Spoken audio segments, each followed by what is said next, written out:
stars don't make you free, then you are free indeed. I've seen a lot of hopes, heard a lot of lies, but when I read the word, there's no compromise. So I'ma be honest, I'ma be honest, I'ma be honest with you, yeah. I'ma be honest, I'ma be honest with you, yeah. I've seen a lot of hopes, heard a lot of lies, but I'ma be honest, I'ma be. I can be totally honest. If we talking about wine, you know we the finest. We made in the image of God. So choose your words wisely when trying to describe us. I know when they find us, we so weak at heart, but we gotta ask, where does it start? Honestly, we used to have a bond with the Most High God. To the sin we was in, just two of the part. Now we doing our part to bring it back now. And I pray the Lord forgive us for our background. Honestly, the honesty is the best situation that we can be in when the Lord is coming back down. Lord is coming back now. And I know we all want it to end, but keeping these commandments is where it begins. I ain't sugarcoating this for none of my friends, and as a friend, you should understand what it takes for me to be a better man in this truth, to stand in the booth and tell you the truth, even when you're wrong, even when you're right. It doesn't matter what I'm telling you or say your life, whether you take it or leave it, that is up to you. But you can't tell me that I didn't tell the truth. So whenever he returns, what is your excuse? He already know, you might as well just tell the truth. I remember reading that the truth will set you free, and if the stars don't make you free, then you are free indeed. I've seen a lot of hopes, heard a lot of lies, but when I read the word, there's no compromise. So I'ma be honest, I'ma be honest, I'ma be honest with you, yeah. I'ma be honest, I'ma be honest with you, yeah. I've seen a lot of hopes, heard a lot of lies, but I'ma be honest, I'ma be honest, yeah.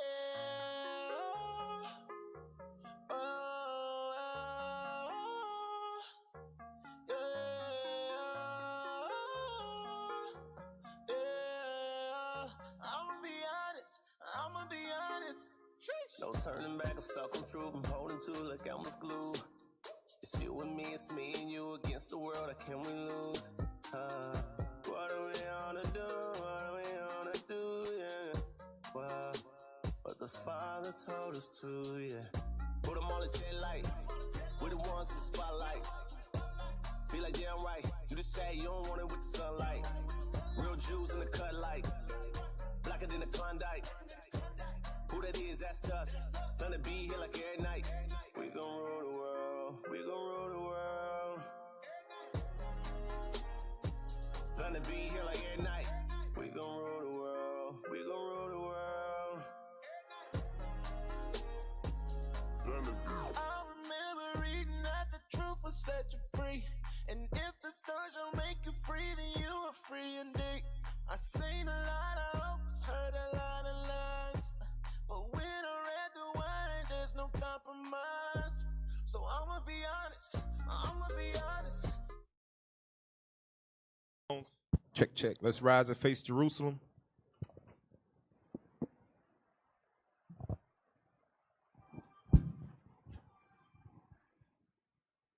Men of Israel, blow trumpet. Trumpets down. Holy Father, we come before thee, Lord, not because we righteous above all, but because you've given us the tone of grace, having mercy upon us. Deal with us with compassion. Bless us, Lord. Continue to be with us wherever we go, whatever the leadership is taking this vision, that we back him up 100%, because this is your son vision. This is Christ's vision that we must establish on this earth. Look out for us, protect us. Do not let our enemy have power over us.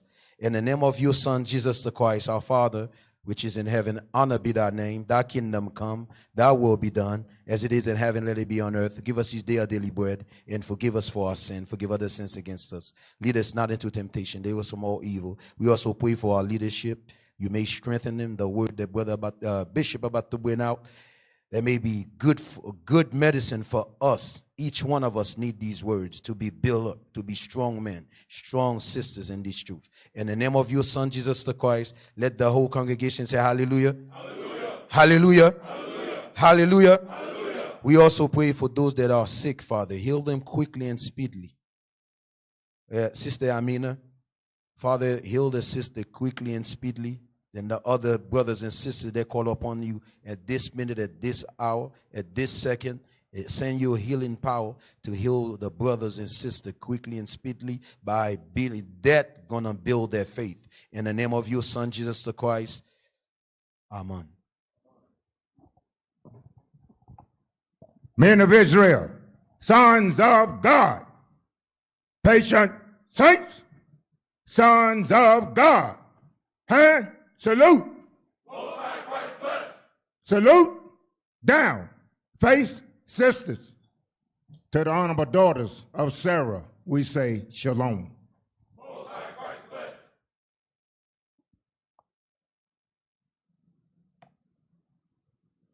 Well, all praise to the Lord.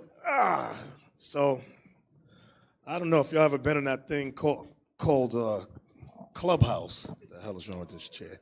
These guys kept me up to daggone 4 in the morning on that foolishness. That's a good platform, but I ain't doing it. If y'all ain't around, I ain't getting on it. But all praise. If y'all around, then I get on it. But today is the first day of the first month according to Esau. We know we don't think this is New Year's Day. I did want to cover that real brief. Give me Deuteronomy 8. Elisha, can you look up the word Abib for me on Google or wherever you can find it? Who's reading for me? Oscar Light. Okay, Yes, sir. thank you. Deuteronomy chapter 16 and verse 1.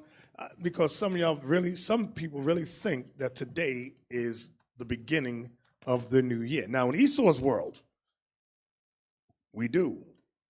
It is, but according to the Most High God, it is not.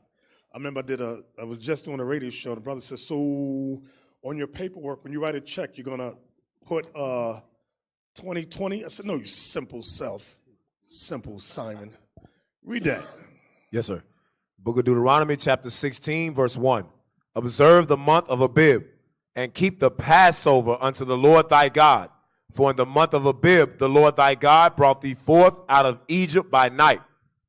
All right, let's look up the word Abib. Can you put on the screen the meaning? The definition is what I want. That is not the definition. That is not the definition. All right. Let's look at it.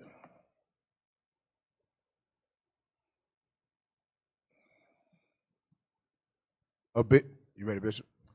Yeah, go ahead. Abib, the first month of the ancient Hebrew calendar corresponding to Nisan. Right. Nisan is what the Babylonians called Abib. Can you raise it up? Is there any more under that? Is that go back down, let me see something. Okay, history and etymology for Abib. You see it says literally ear of grain. That's when the grain, corn, and things like that started to come forth. All right. So these things come forth in the spring season. All right. Now, do you have the Bible definition for us, Elisha? Can you look that up? I just want to see what it says. If it says anything a little different.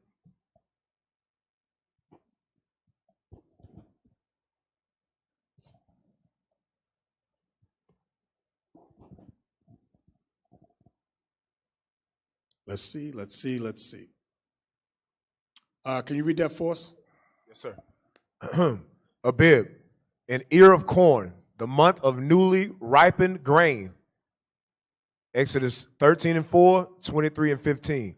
The first of the Jewish ecclesiastical year and the 7th of the civil year. It began about the time of the vernal equinox on the 21st of March. That's spring. The vernal equinox is the spring season, which begins around the 21st of March, sometime after that. It's the last week in March. Go ahead. It was called Nisan after the captivity, Nehemiah chapter 2, verse 1. On the 15th day of the month, harvest was begun by gathering a sheaf of barley, which was offered unto the Lord on the 16th. All right, so Abib means ear of corn. Let's go to Exodus 12, please. Exodus chapter 12, and let's read verse 1 and 2. Yes, sir. Exodus chapter 12, verse 1. And the Lord spake unto Moses and Aaron in the land of Egypt, saying, this month shall be unto you the beginning of months. It shall be the first month of the year to you. You see that? It shall be the first month of the year to you. Go ahead. Speak ye unto all the... that was it? Yes, sir, that was it. Okay, the first month of the year to you is what we wanted. So the first month of the year is Abib. Okay, jump down to verse 11 so we can see what holiday we keep in the first month. Yes, sir. Exodus chapter 12, verse 11. And thus shall ye eat it, with your loins girded, your shoes on your feet, and your staff in your hand. And ye shall eat it in haste. It is the Lord's Passover. It is the Lord's Passover. So in the month of Abib, which is the first month of the year, according to God, in the spring begins, the first holiday we keep there is Passover. All right. Hey, give me the, what is in the name, months of the year. So today is so-called January 1st. All right. Can you read that for us? Put it on the screen. Yes, sir. What's in a name? Months of the year. We mark time in many different ways. One unit, the month, has been in use for thousands of years. We use their names all the time. But what do the months' names mean? And where do they come from? Take a closer look. Let's go down. Go all the way down. Did you pass it? Right there, that first paragraph, that second paragraph, January. Yes, sir. January is named after the Roman god Janus. As you can see in this print, he had two faces, so he could see the future and the past. He was also the god of doors. See that? So January is named after the Roman god Janus. So anytime you say January, you are saying Janus.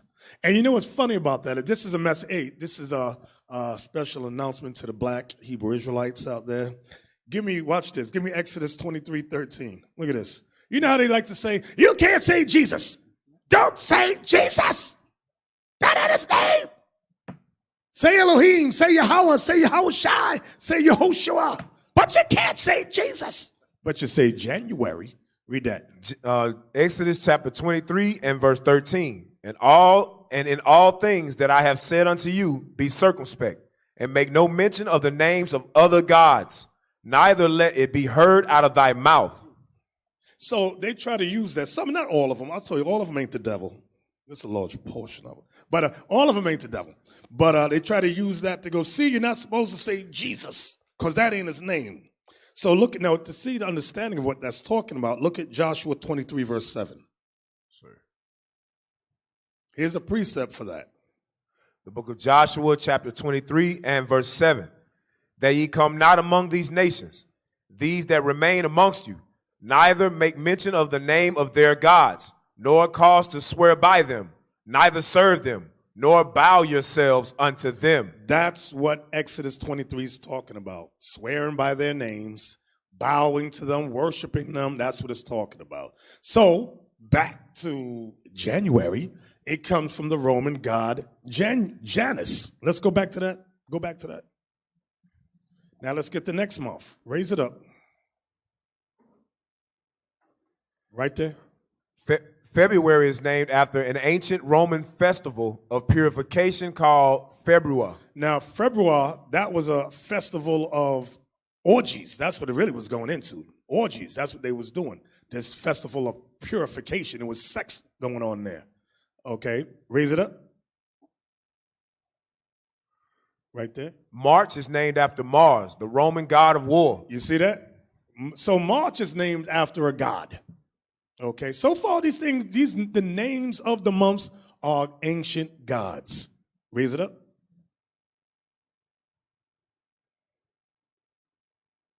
Go ahead. April takes its name from the Latin word apere, meaning to open, just like flowers do in spring. That's why the new year, according to God, was always in the spring. That's why they have that holiday called April Fool's Day. Because in the ancient times, our people that did not want to convert to celebrating January 1st, they kept celebrating April. They made a day, said these are April Fools, because they don't want to change their thinking to January 1st. All right, that's where that came from. Raise it. Go ahead. May is named after the Greek goddess Maya. Right, so May is named after another goddess, Maya. Okay, raise it. June is named after the Roman goddess Juno. See that? June is named after the Roman goddess Juno, the god of marriage and childbirth. She was the wife of Jupiter, king of the gods. That's her right there, allegedly. Raise it up.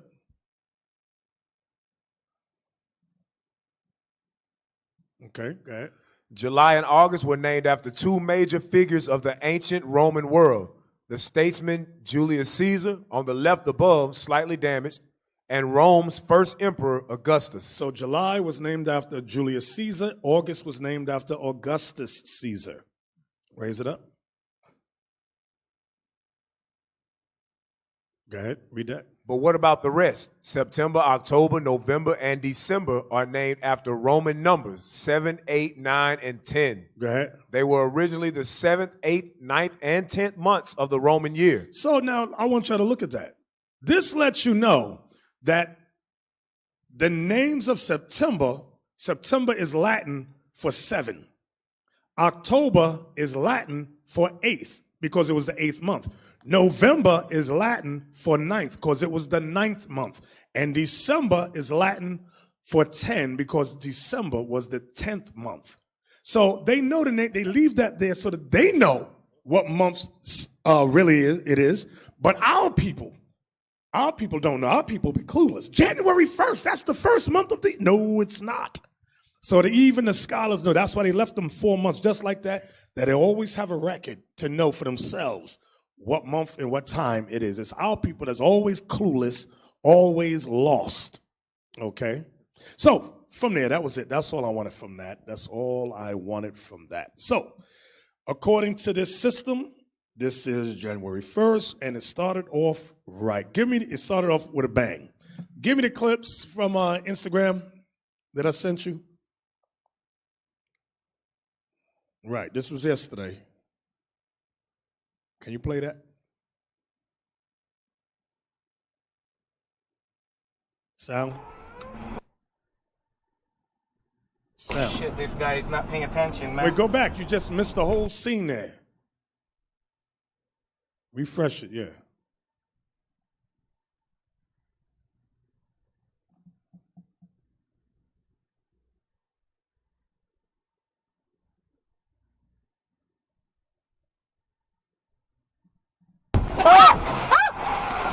Oh, shit. You know why they This crashed? guy Look is up not in the paying sky. attention, man. Damn! Damn. Thank God. Look at that, oh. See, keep videoing. Can you please pay attention sa bilis I'm niya, not no? paying attention. I'm paying attention. The guy, ano? Fuck, ang mag-video ka lang.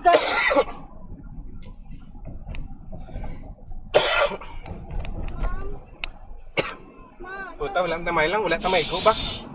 Wow, what is that? Can you drive I am. safely? Give him the next one. So it's all righty then. What's going on now? Esau's New Year. Here we go. Y'all see that light going up? See that light on the right side?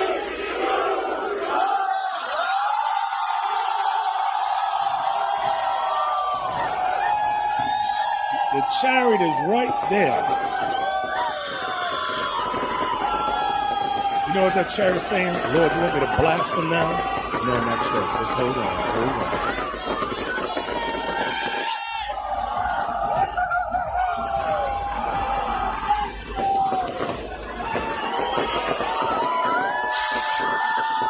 Y'all see that chariot stop right there on the right side? It ain't moving. Right there.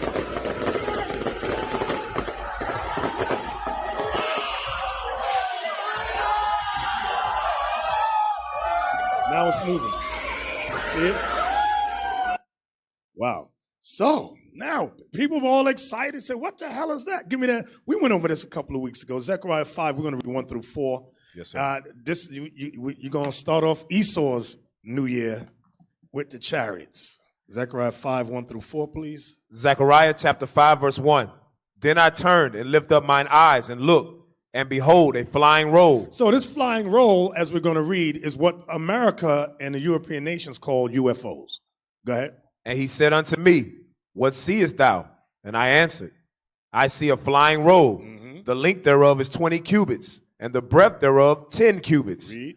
Then said he unto me, This is the curse that goeth forth over the face of the whole earth. So are people shocked? You got people saying, I want to get on. No, the Bible says this is the curse. That's a curse is not a good thing. A curse is not a good thing. Read that part again. Yes, sir. Then said he unto me, this is the curse that goeth forth over the face of the whole earth. Read. For everyone that stealeth shall be cut off as on this side, according to it. And everyone that sweareth shall be cut off as on that side, according to it. So Zechariah looks up at the chariot. He can read what it says beneath it. It's what did it say, that part again, the first one? For everyone that stealeth shall be cut off as on this side. So meaning this is a curse for thieves. And it's not talking about Raheem that stole sneakers or Tic Tac. It's talking about major thieves that steal countries and continents. Mm-hmm. Then it says, and on the other side, he could read where it says, and everyone that sweareth shall be cut off as on that side according to it. Here in America, they make you swear to tell the truth, the whole truth, and nothing but the truth, so help you God. So Zechariah is reading the curses written underneath the chariot. Go ahead. Verse 4, I will bring it forth, saith the Lord of hosts, and it shall enter into the house of the thief. And the curse shall enter. See, the one we just saw was Australia. When you read into the history on Australia, they stole Australia. Esau decimated the blacks out there. What do they call them? Tasmania. Tasmania. Aborigines of Australia. They're like a mix of Indian and so-called African, well, Shemites. Elam and Shemitic. Elam is Shemitic. East Indian and black mix. There's a heavy mix in there. That's why they got them strange looks and features. So when you read the history, they killed hundreds and thousands of them. Read. Verse 4, I will bring it forth, saith the Lord of hosts, and it shall enter into the house of the thief. The first one we saw was over here in America that went to car crash. Said, okay, now them chariots is here too. Go ahead. And into the house of him that sweareth falsely by my name. In the house of him that sweareth falsely by my name. Go ahead. And it shall remain. Hey, wait, let me see that right there, that right there. Let's take it just popped in my mind. Into the house of him that sweareth falsely by my name. When you go to court, did they make you swear in the name of Yahweh B'Shem Yahushai? No! So what is it talking about? His name, give me that in Revelation 19:10, I believe it is. Yes, sir. His name. For you bug outs out there, read that. Revelation chapter 19, verse 13. Thank you. And he was clothed with a vesture dipped in blood. And his name is called the Word of God. And his name is called the Word of God. His name is called the Word of God. So in Zechariah, when it says, and into the house of him that sweareth falsely by my name, they make us swear. People swear falsely on the Bible, on the Word of God. That's what it's talking about. It's not talking about a Hebrew pronunciation. So just stop it. Anyway, read on. What verse you at? Verse 4, you read again? Yeah, read it again. Zechariah 5, verse 4. I will bring it forth, saith the Lord of hosts, and it shall enter into the house of the thief, and into the house of him that sweareth falsely by my name, and it shall remain in the midst of his house, and shall consume it with the timber thereof and the stones thereof. You see that part right there? It shall remain in the midst of his house. These chariots ain't going nowhere. We might not see them today, but they're always here, the Lord is saying. And then it's going to tell you what they're going to do. It said, and shall consume. The word consume there means destroy. And shall destroy it with the timber. Timber is wood. Destroy it with the wood thereof and the stones thereof. In case you didn't know, buildings are made of wood and stone. Buildings are made of wood and stone. Societies are built up of wood and stone. The Bible has prophesied these chariots, what the world calls UFOs, is here for a curse to destruction. That's what the Bible says. That's what the Word of God says. Now that we went through all that, now I'm getting to my topic. Today's topic is one of my favorite topics. My spouse ain't right. Now, I left it like that for a reason, because you know, if you say my wife ain't right, they get offended. If I could have said my husband ain't right, but because the brothers wouldn't mind. So I said, let me make it generic. my spouse ain't right. And this is a shout out to all the many backdoor marriages out there in Israel. If you's a backdoor marriage, this is for you. So we try to help brothers and sisters. We try to counsel brothers and sisters. Let's read Hebrews 13:4. Let's just open up with that. Yes, sir. The book of Hebrews, chapter. And today is going to be a lesson of healing. You're going to be healed if you're all right. But if you're crazy, I can't help you. Come on. Hebrews chapter 13, verse 4. Marriage is honorable in all. Marriage is honorable in all. Go ahead. And the bed undefiled. And the bed is, I'm going to come back to that part right there a little later on in the lesson. The bed undefiled. Go ahead. But whoremongers. And adulterers, God will judge. Let me give you, there's two expressions in the world. You get what you pay for, and you get what you deserve. You get what you pay for, and you get what you deserve. That's some heavy stuff right there. What do you mean by that? This is what I mean. Hey, he said here, listen, in case your brothers didn't know, I know you single brothers, a woman is a bill. A woman is a bill. So you get what you pay for. Right. Your wife look like Harriet Tubman, you get what you pay for. And another part, remember, never forget this, you get what you deserve. That part right there, you get what you get because that's what you deserve. Here's the proof, Sirach 13:14. Here's the proof, the evidence. My spouse ain't right. This is for my spouse ain't right. Watch this. The book of Sirach, chapter 13, verse 14. Love the Lord all thy life and call upon him for thy salvation. This is what everybody says. I love the Lord. I'm going to call on the Lord for my salvation. Go ahead. Every beast loveth his like. Every beast loveth his like. And every man loveth his neighbor. And every man loveth his neighbor. God. All flesh consorteth according to kind, and a man will cleave to his like. All flesh, sisters, brothers, all flesh consorteth according to kind, and a man will cleave to his like. You get what you deserve. So guess what? A revolutionary man looks for and needs a revolutionary woman. A godly man is going to get a godly woman. A high-value man will get a high-value woman. An average man will go and get an average woman. A broken bum brother going to get a ratchet hoe. I'm going to just keep it 100 with you. If you a bum broke brother, you're going to get that ratchet hoe. That's what you deserve. That's what you paid for. You know what? Watch this. Look at Sirach 26:23. Sirach 26, verse 23. Sirach chapter 26, verse 23. A wicked woman is given as a portion to a wicked man. Again, this is a shout out to all you backdoor marriages out there, because y'all be the first ones mad, always want to go to counsel. Why? Because you did some sneaky, sleazy thing in the congregation. Now you got hit. Now brother is mad, the sister's mad. They don't like each other. They don't get along. Why? Because you was doing some sneaky behind the scenes, the same things you did in the world. You came in this truth in the congregation and did the same thing. Read it again. Yes, sir. Sirach chapter 26, verse 23. A wicked woman is given as a portion to a wicked man. Y'all thought I was being funny when I said a ratchet hoe gonna get with a bum broke brother. They deserve each other. They was made for one another.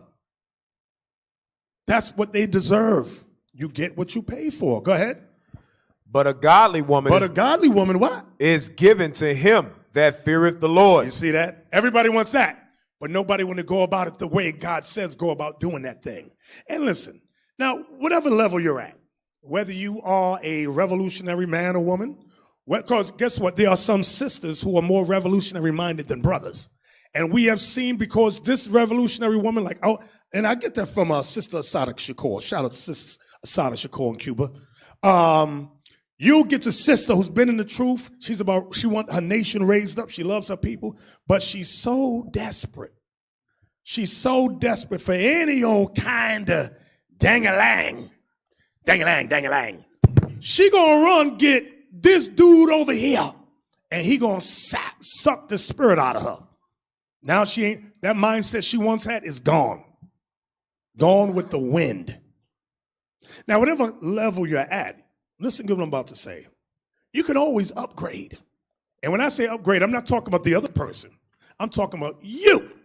So this is for you bum broke brothers. If you're a bum broke brother, you can upgrade. Sister, if you're a ratchet hoe, if you a skis, you can upgrade yourself. How? The question is, but how? The first thing you got to do after you repent is apply 2 Corinthians 13:5, please. It's the first thing. We'll give you the steps. How to upgrade. Upgrade is another way for how do I change? How do I improve myself? This goes for brothers and sisters. Go ahead. 2 Corinthians chapter 13, verse 5. Examine yourselves, whether ye be in the faith. Prove your own selves. Know ye not your own selves, how that Jesus Christ is in you, except ye be reprobates. So the first thing when you trying to upgrade, improving yourself, is examination. You got to take a deep breath. Get a pen and paper. Sit down and write down your strengths and your weaknesses. This is self-examination.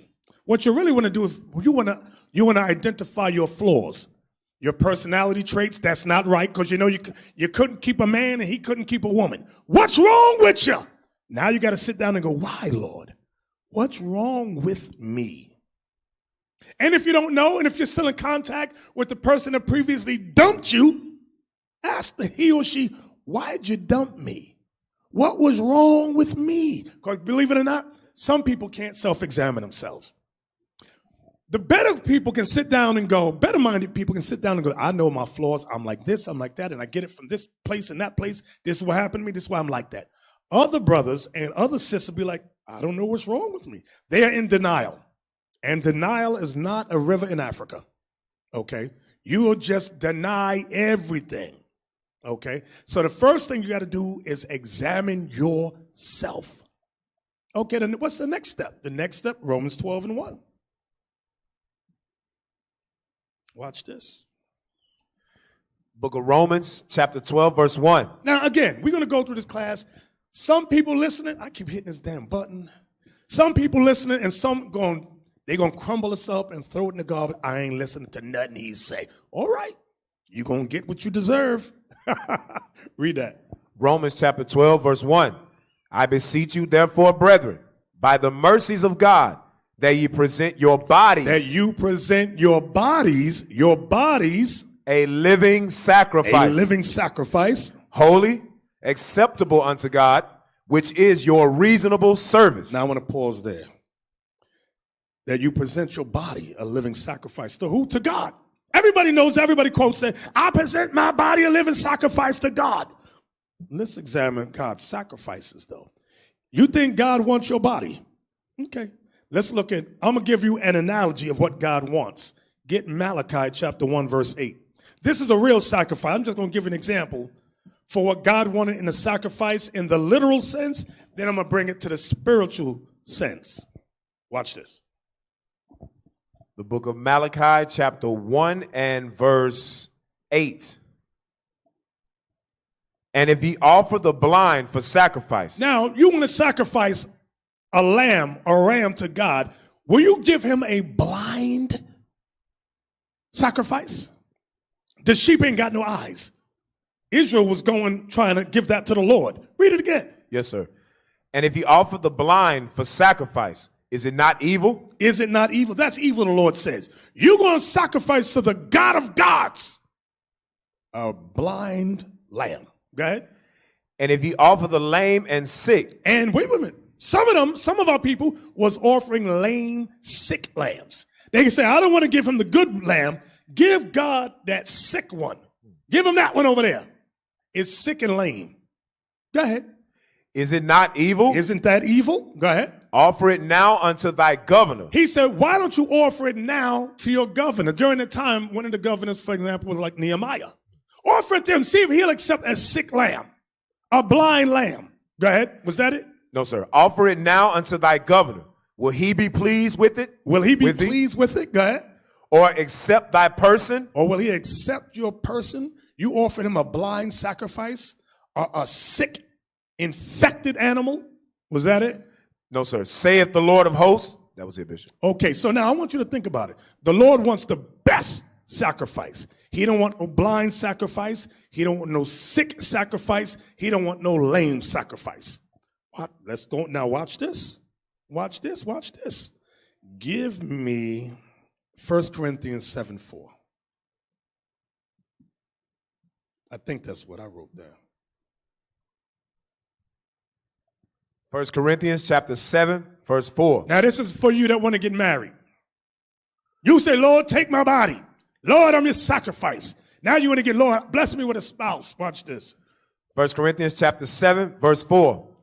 The wife have not power of her own body, but the husband. And likewise, also the husband have not power of his own body, but the wife. So your bodies belong to your spouse. Okay, now I want you to think. The first thing you got to do is offer your body a living sacrifice to the Lord, meaning you are given to the Lord. Now you want to get married.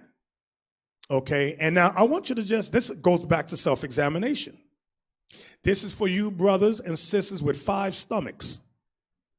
Just think about it. Sisters that want to, rather than take care of her skin, she want to use fake up. Fake up is witchcraft. Y'all know what fake up is, right? That fake stuff, and they hide all imperfections. How about drink more water? And you know what the sister said? I don't want to do that because it takes too much time to get good skin.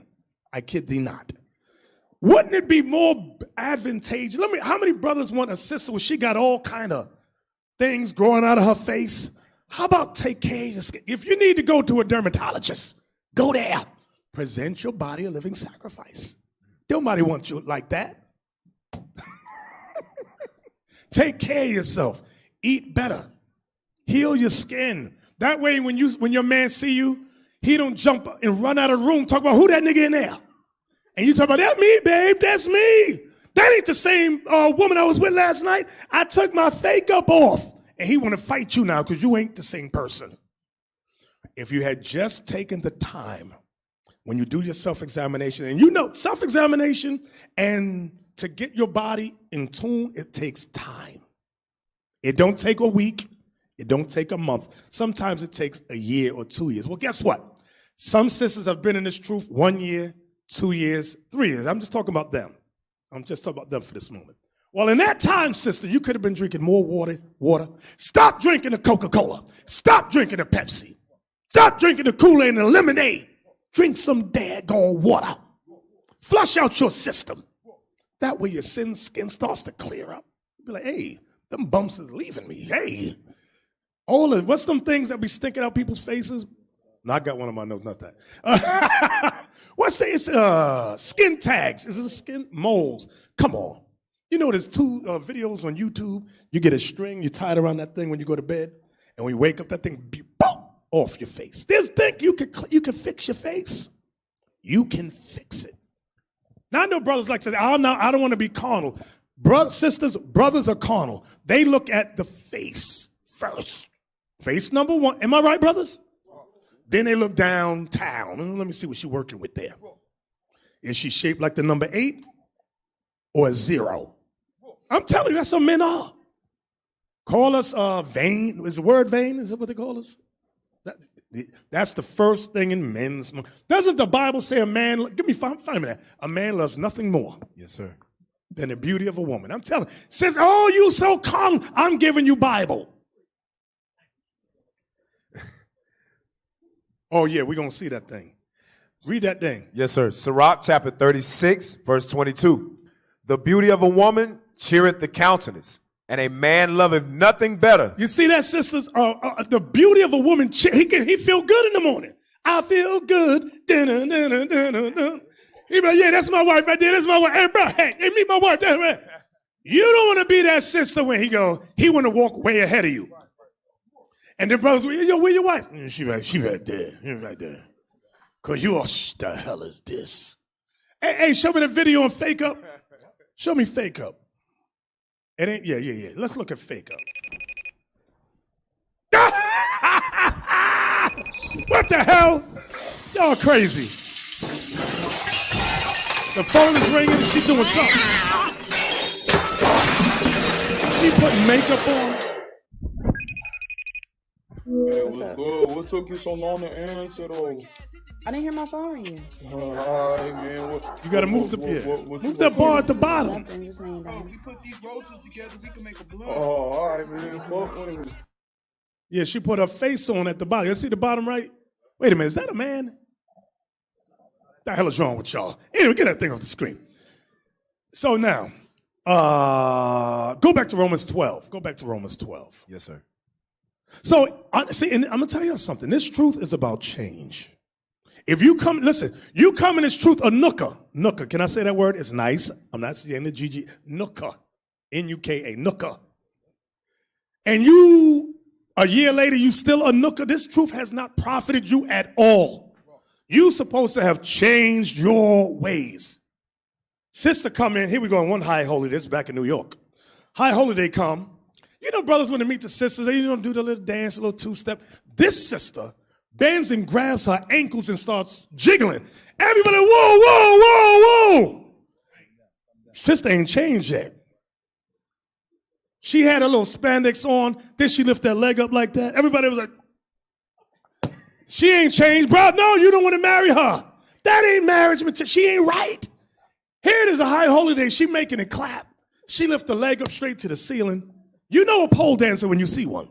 Oh, she used to do the pole. Read that again. Yes, sir. Verse 1 again? Yeah, verse 1 again. Romans chapter 12, verse 1. I beseech you, therefore, brethren, by the mercies of God, that ye present your bodies a living sacrifice. So your body becoming a living sacrifice, meaning I'm going to help you out here. Let's take care of our bodies. Let's take care of our bodies. So the foods we used to eat, we don't eat those foods no more.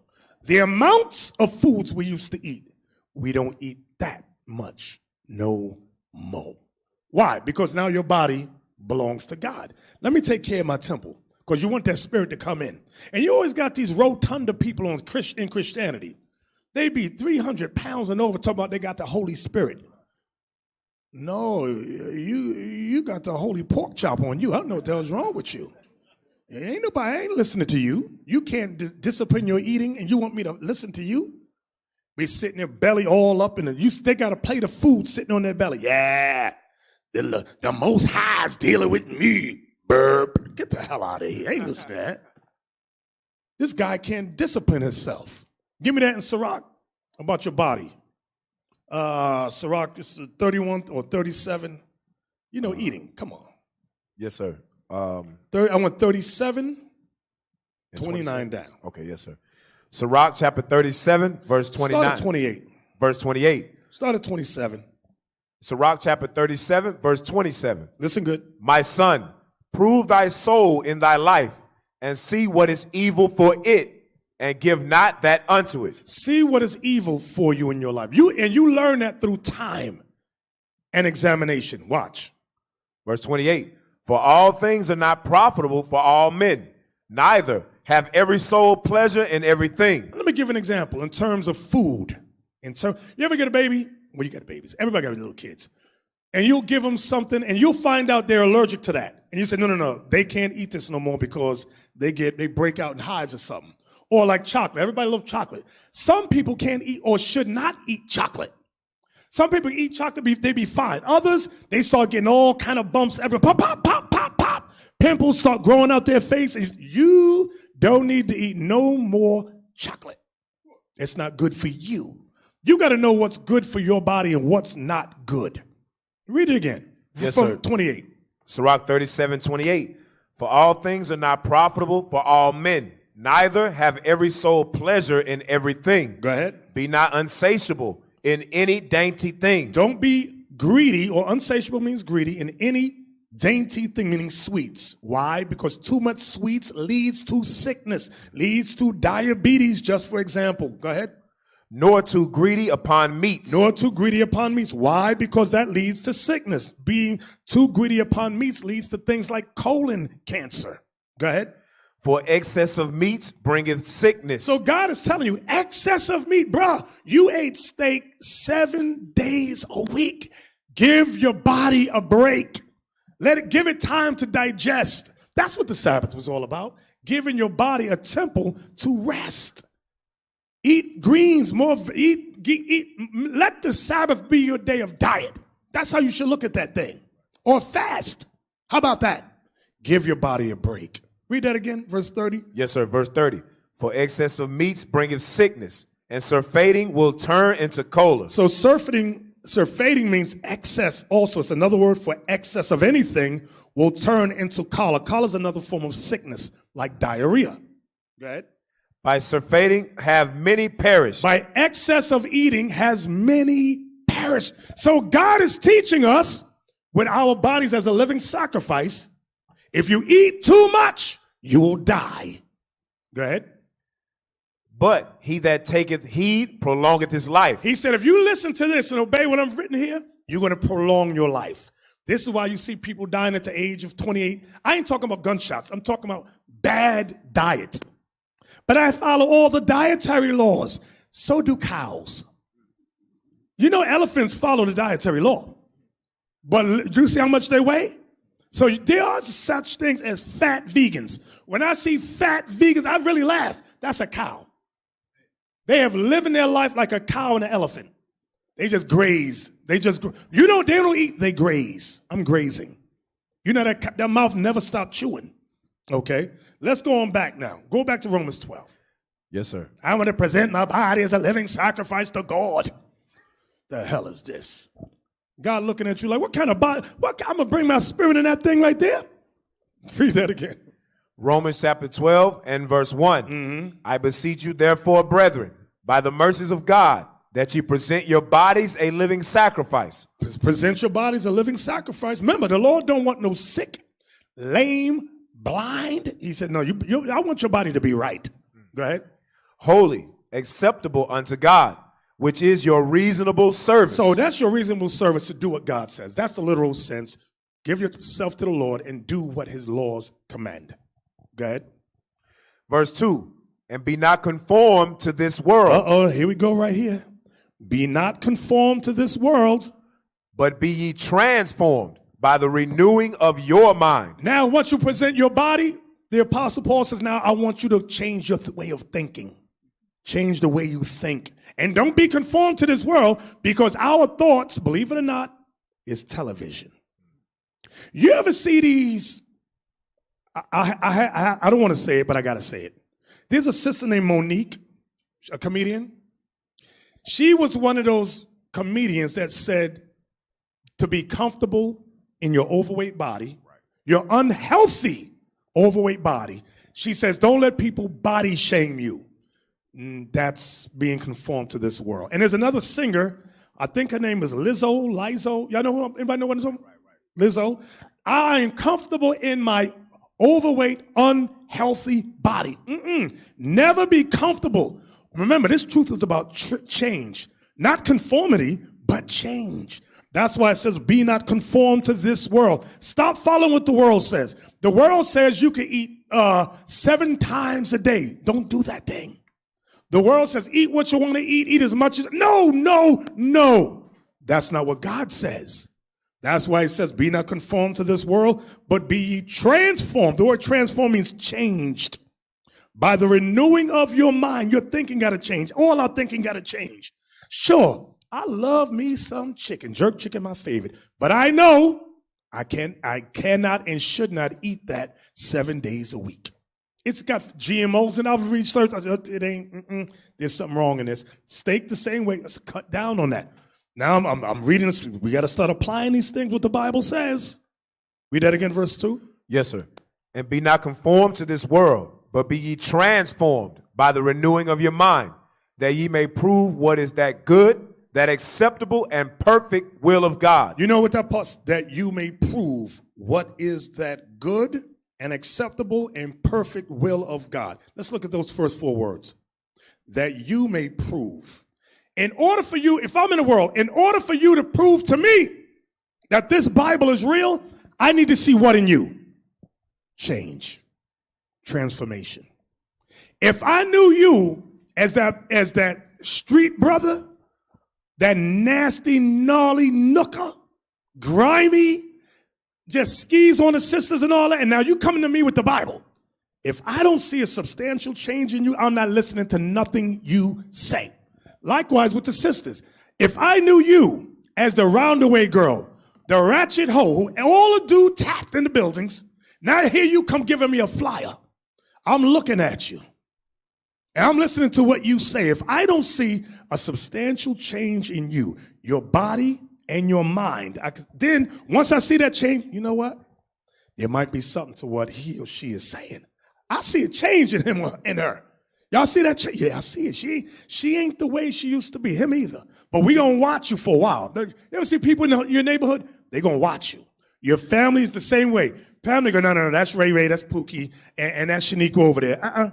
Just watch. They don't believe that. They're gonna watch you. Some they're gonna watch you for months, some years. Then one day they're gonna say, they're serious about this thing. I'm gonna join that thing. If God could change that brother and that sister, I'm gonna change too. That's what it means when it says that ye may prove what is that good and acceptable and perfect will of God. Because now you proved it through your life, through your body and your mind. What are you gonna say, Laba? I see you're gonna say something. Okay, so the expression of you have to accept me as I am is one of the reasons there's a lot of single people in here, mainly women, who say you have to accept me as I am. The Bible is about change. The Bible is about change. Hey, give me the video about hair. Give me the video about hair. I'm going to show y'all something. Now, I'm not trying to make fun. I'm not trying to make fun of nobody. But that whole thought of, if he don't accept me as I am, then he ain't for me. Sister, you got it wrong. You got it all wrong. You got to change. How long is that video? Okay, it ain't that long. Put that on the screen and put the disclaimer on it, please. Pay close attention.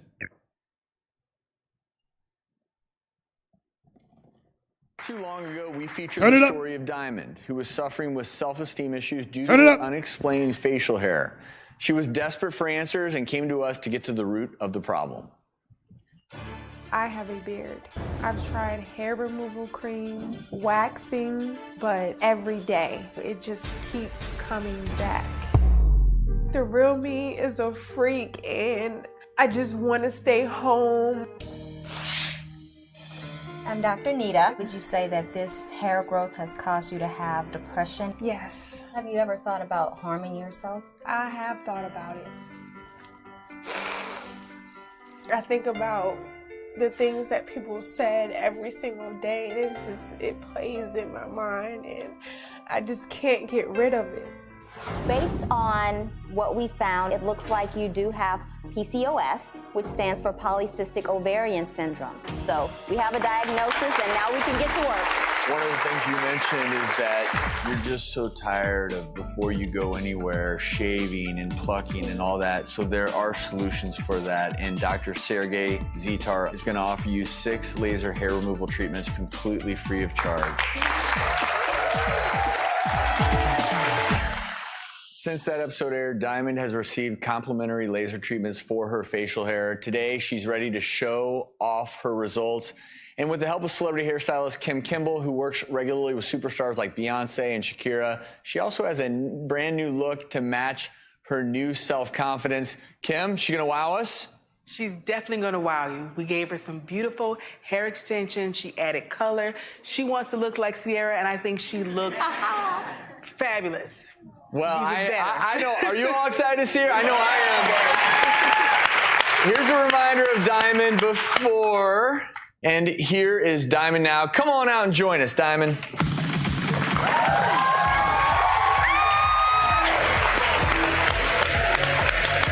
Wow. You look beautiful. Thank you. Oh my gosh, Sierra who? Like Diamond, Sierra who? Oh man, thank you for having me back, guys. I feel great. I feel wonderful. Thank you. Thank you. That's all I want. So, thank you. So, my point is this. She knew that she needed to change. She wanted to get married and all that. In her mind, something got to be done. But how come when we come in the truth, no, I'm not going to change. Then you sit around single, you've been in the truth 5 years, 8 years, because you don't want to change nothing about yourself. Okay, you're going to wait another 5 years, another 10 years. We all got to change. Every last man, woman, boy, girl in this truth is about changing, okay? Growing, changing our body, changing our spiritual eye, the way we think, the way we talk, everything must transform. And that's what some of us have not figured out yet. Because the behavior is people have to take you the way you are. If that's the case, then you understand? No man gonna accept that. Everybody have something to sell, especially when you're dealing with a single sister. You got something to offer. Yeah, I mean, like, if you really think the thing you have to offer, guess what? Like Bishop said, some men ain't going to take you like that. Then especially some of you who have medical issues, when we trying to tell you burn the fat, you'll take offense by that. And you're not seeing us trying to get in your good half. But think about it, for example. The mind have a way of thinking, right? The sisters that, one sister, I said to the sister, I said, sis, you ready to get a Lord? She said, yes. I said, I think you should burn the fat. That's what I tell her. She told me her answer to her, hey, if the brother ain't going to take me like that. But I said, sis, you just called me. You asked me for counsel. So I'm giving you that counsel. Mm-hmm. What do you need? Oh, no, you know, he got to take me like that. I said, if that's the case, then you're going to be single for a long time. But they don't want you to give him the answer they need. Mm-hmm. Why call us then? Exactly. So some women say they want that revolutionary man because they love this truth. But guess what, sisters? If you want a revolutionary man in this truth, who's about gathering the 12 tribes of Israel, keeping the commandments, you too must be, that same mindset got to be the same way. And brothers, sisters women in general, they like men with what? Nobody know what I'm talking about now? Power. They like that thing. They say, I want the brother with rank. I want the brother with authority. I don't want the little dude over here that's been in the truth for a year and he's still got a black shirt on. That's what some of them be saying. But guess what? So you got to wait till that brother grows in the spirit. And guess what? You got to carry your own weight, sister. I'm going to tell you what I mean by that. Proverbs 31. Watch this. Proverbs 31 is a deadly chapter. Deadly. Some sisters break out in hives when they hear you. Just say the word. Proverbs 13. Proverbs 31. Damn. Proverbs 31. Give me verse 23. The book of Proverbs, chapter 31, verse 23. Her husband is known in the gates. See, that's the sister. Sisters want that. Her husband is known in the gate. Everybody know my husband. My husband's this. That's how women are. Women don't like that simp brother in the corner. Don't nobody know him. He's old. Don't nobody know. No, I want that dude over there. Everybody know him. I want him. Read it again.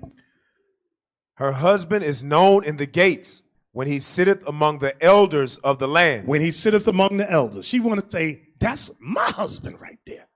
Now watch this. Jump down to verse 31. Verse 31. Give her of the fruit of her hands, and let her own works praise her in the gates. You see the difference with her? She didn't get her accolades just on, that's my husband. She put in work. Her work spoke for her. She had a revolutionary man. Guess what? She had a revolutionary mindset too. She put her bricks in. Everybody, you ever see these married couples? I say, I'll go to a congregation. Who get married? Brother so-and-so. Who he marrying? That sister right there. What's her name?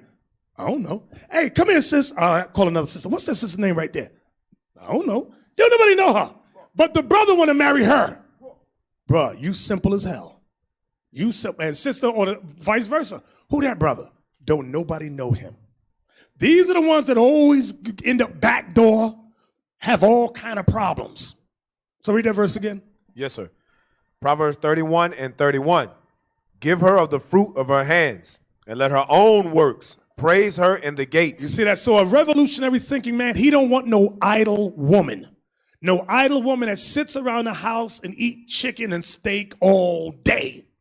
She don't do nothing around the house. She got no hobby. She has no aspirations of doing nothing with her life. She's a big fat bill.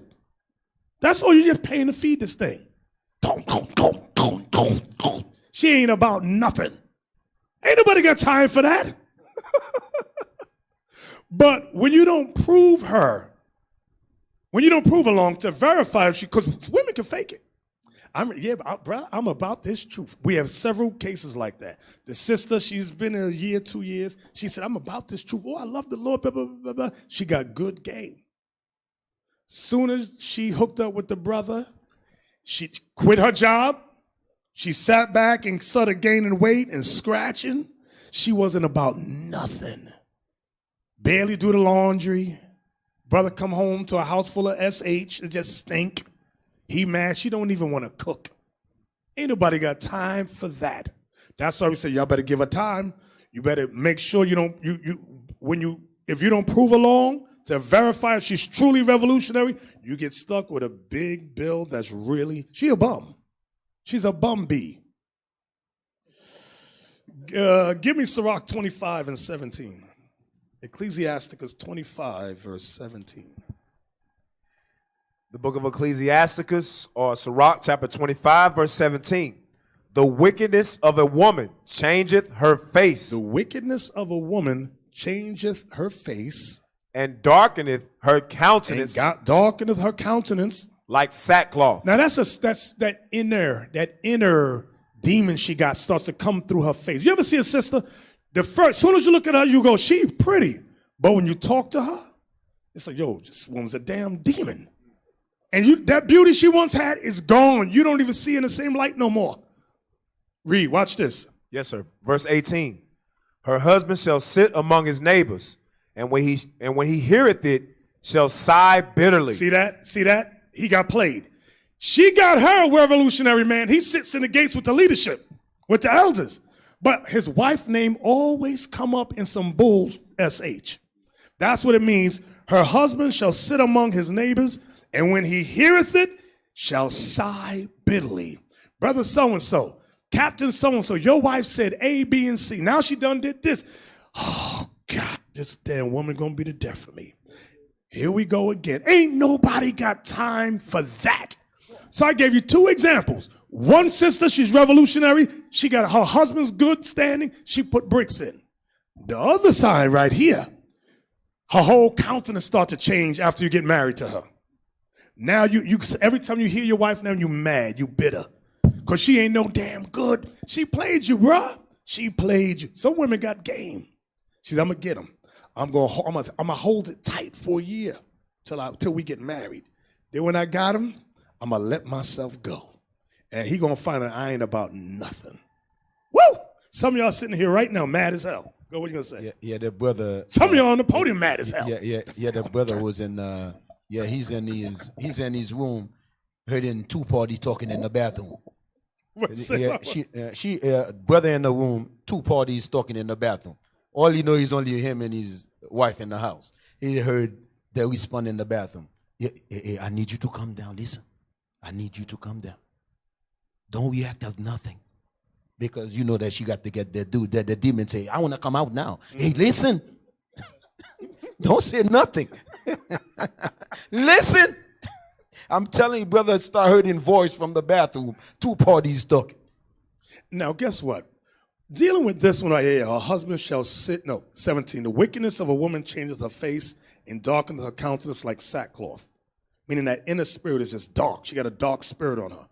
Like evil spirit. Her husband shall sit among his neighbors, and when he heareth it, shall sigh bitterly. You know when you get married, she's supposed to, let's say she's not where you want her to be yet. You might not be where you want to be yet.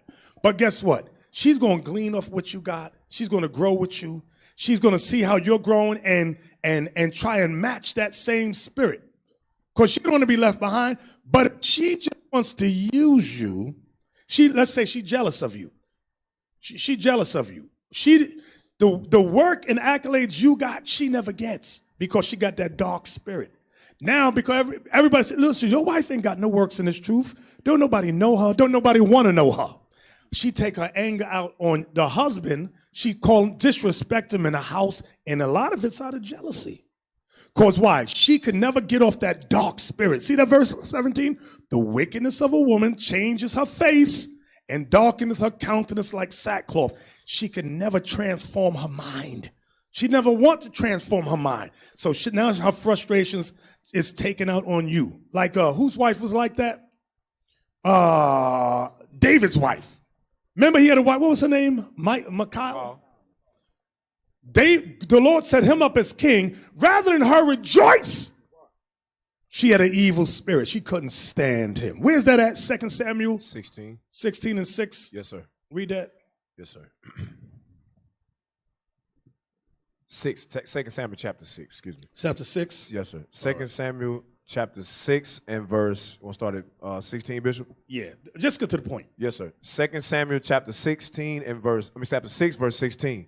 And as the ark of the Lord came into the city of David, Michal, Saul's daughter, looked through a window and saw King David leaping and dancing before the Lord, and she despised him in her heart. You would think she would rejoice for her husband. He just won the victory. His glory is her glory. She didn't see it like that. She was a miserable wretch. She's that one, the wickedness of a woman changes her face and darkeneth her countenance like sackcloth. Her husband shall sit among his neighbors, and when he heareth it, shall sigh bitterly. You get a lot of marriages like that, and it's truth. What are you going to say, Lava? Remember, you make a statement. You said because of the brother name, he's want his wife to step her game up. Right. Then he would tell the sister that, listen, I need you to talk to deacon wife or captain wife. Because that's the status I want you to be in. She said she hanging with the sister that just walk in. Right, right. Then she get mad at the husband who tell her that, hey, this is what I expect from you. She get mad at the husband. She said, no, I just want to hang with the newcomer. Yep. The husband said, no. I want you to hang with people that can uplift your spirit. Right. That's not what she wanted. Exactly. So you get married in this truth. The sister should be, let's say she's a young sister. She should be around the senior sisters. In fact, her and her husband should be around the senior couples. Hey, can we come over to your house or invite the older ones over to your house for dinner? So you can glean from them. But you know, like Deacon Laba said, some sisters go, no, I'm going to look for that sister that nobody knows way back there. In fact, she came in last week, and that's my friend right there. She can't learn nothing from that sister. She can't grow talking to that sister. And she brings all the bad things she picked up from that sister to her house. Now her house is crumbling and falling apart. And she's like, well, she's going to blame her husband. It's your fault. Our marriage is failing. No. The husband around the leadership from the older brothers who've been married long time. You, sister, is around them young teeny bopper sisters who's still dancing. That's my song. What are you hanging around them for? Also, that also goes into you sisters that will surround yourselves around older women that have only been in this truth for maybe 6 months, and you have called them or you hold them as in the title of mother. That's not your mother. That's not your mother. You have Mother Shamara. You have Mother Aparia. Those are your spiritual mothers. All right, because the carnal sense of marriage and the spiritual sense of marriage are two different things. All right, so I don't want to hear that no more either. Well, that's right. That's right. Now watch that. I'm going to show you a video. Hey, give me damage control and put the disclaimer up too. This is well, he's new to me. I just came across him, but I do get a good chuckle off his videos. Because he be hitting home on some of them things he be saying. Yeah. Never marry a woman who thinks she's better than you. Jump ahead of that. Jump ahead. Yeah. Never marry a woman, he said, who thinks she's better than you. This goes back to what we read with David and his wife. She felt because she was the daughter of King Saul, she was better than David. She envied David, her husband. She hated him. Go ahead. It's home for me because I've seen it so often. I've counseled with guys through divorce care, through Christian ministries, through breakups, through so many things. And I've seen so many guys that have actually married a woman they absolutely adore, but the woman thinks she's better than you, and ultimately, she's jealous of you. Avoid women who think they are better than you because you can never make them happy. And here's the thing. As your success continues to rise, their anger, their resentment, their animosity towards you will continue to rise. So outwardly, people look at you and say, she's so lucky to have this man. He's a multimillionaire, a good family man, all these other things. And all she's sitting there and saying, it should be me. I'm better than him.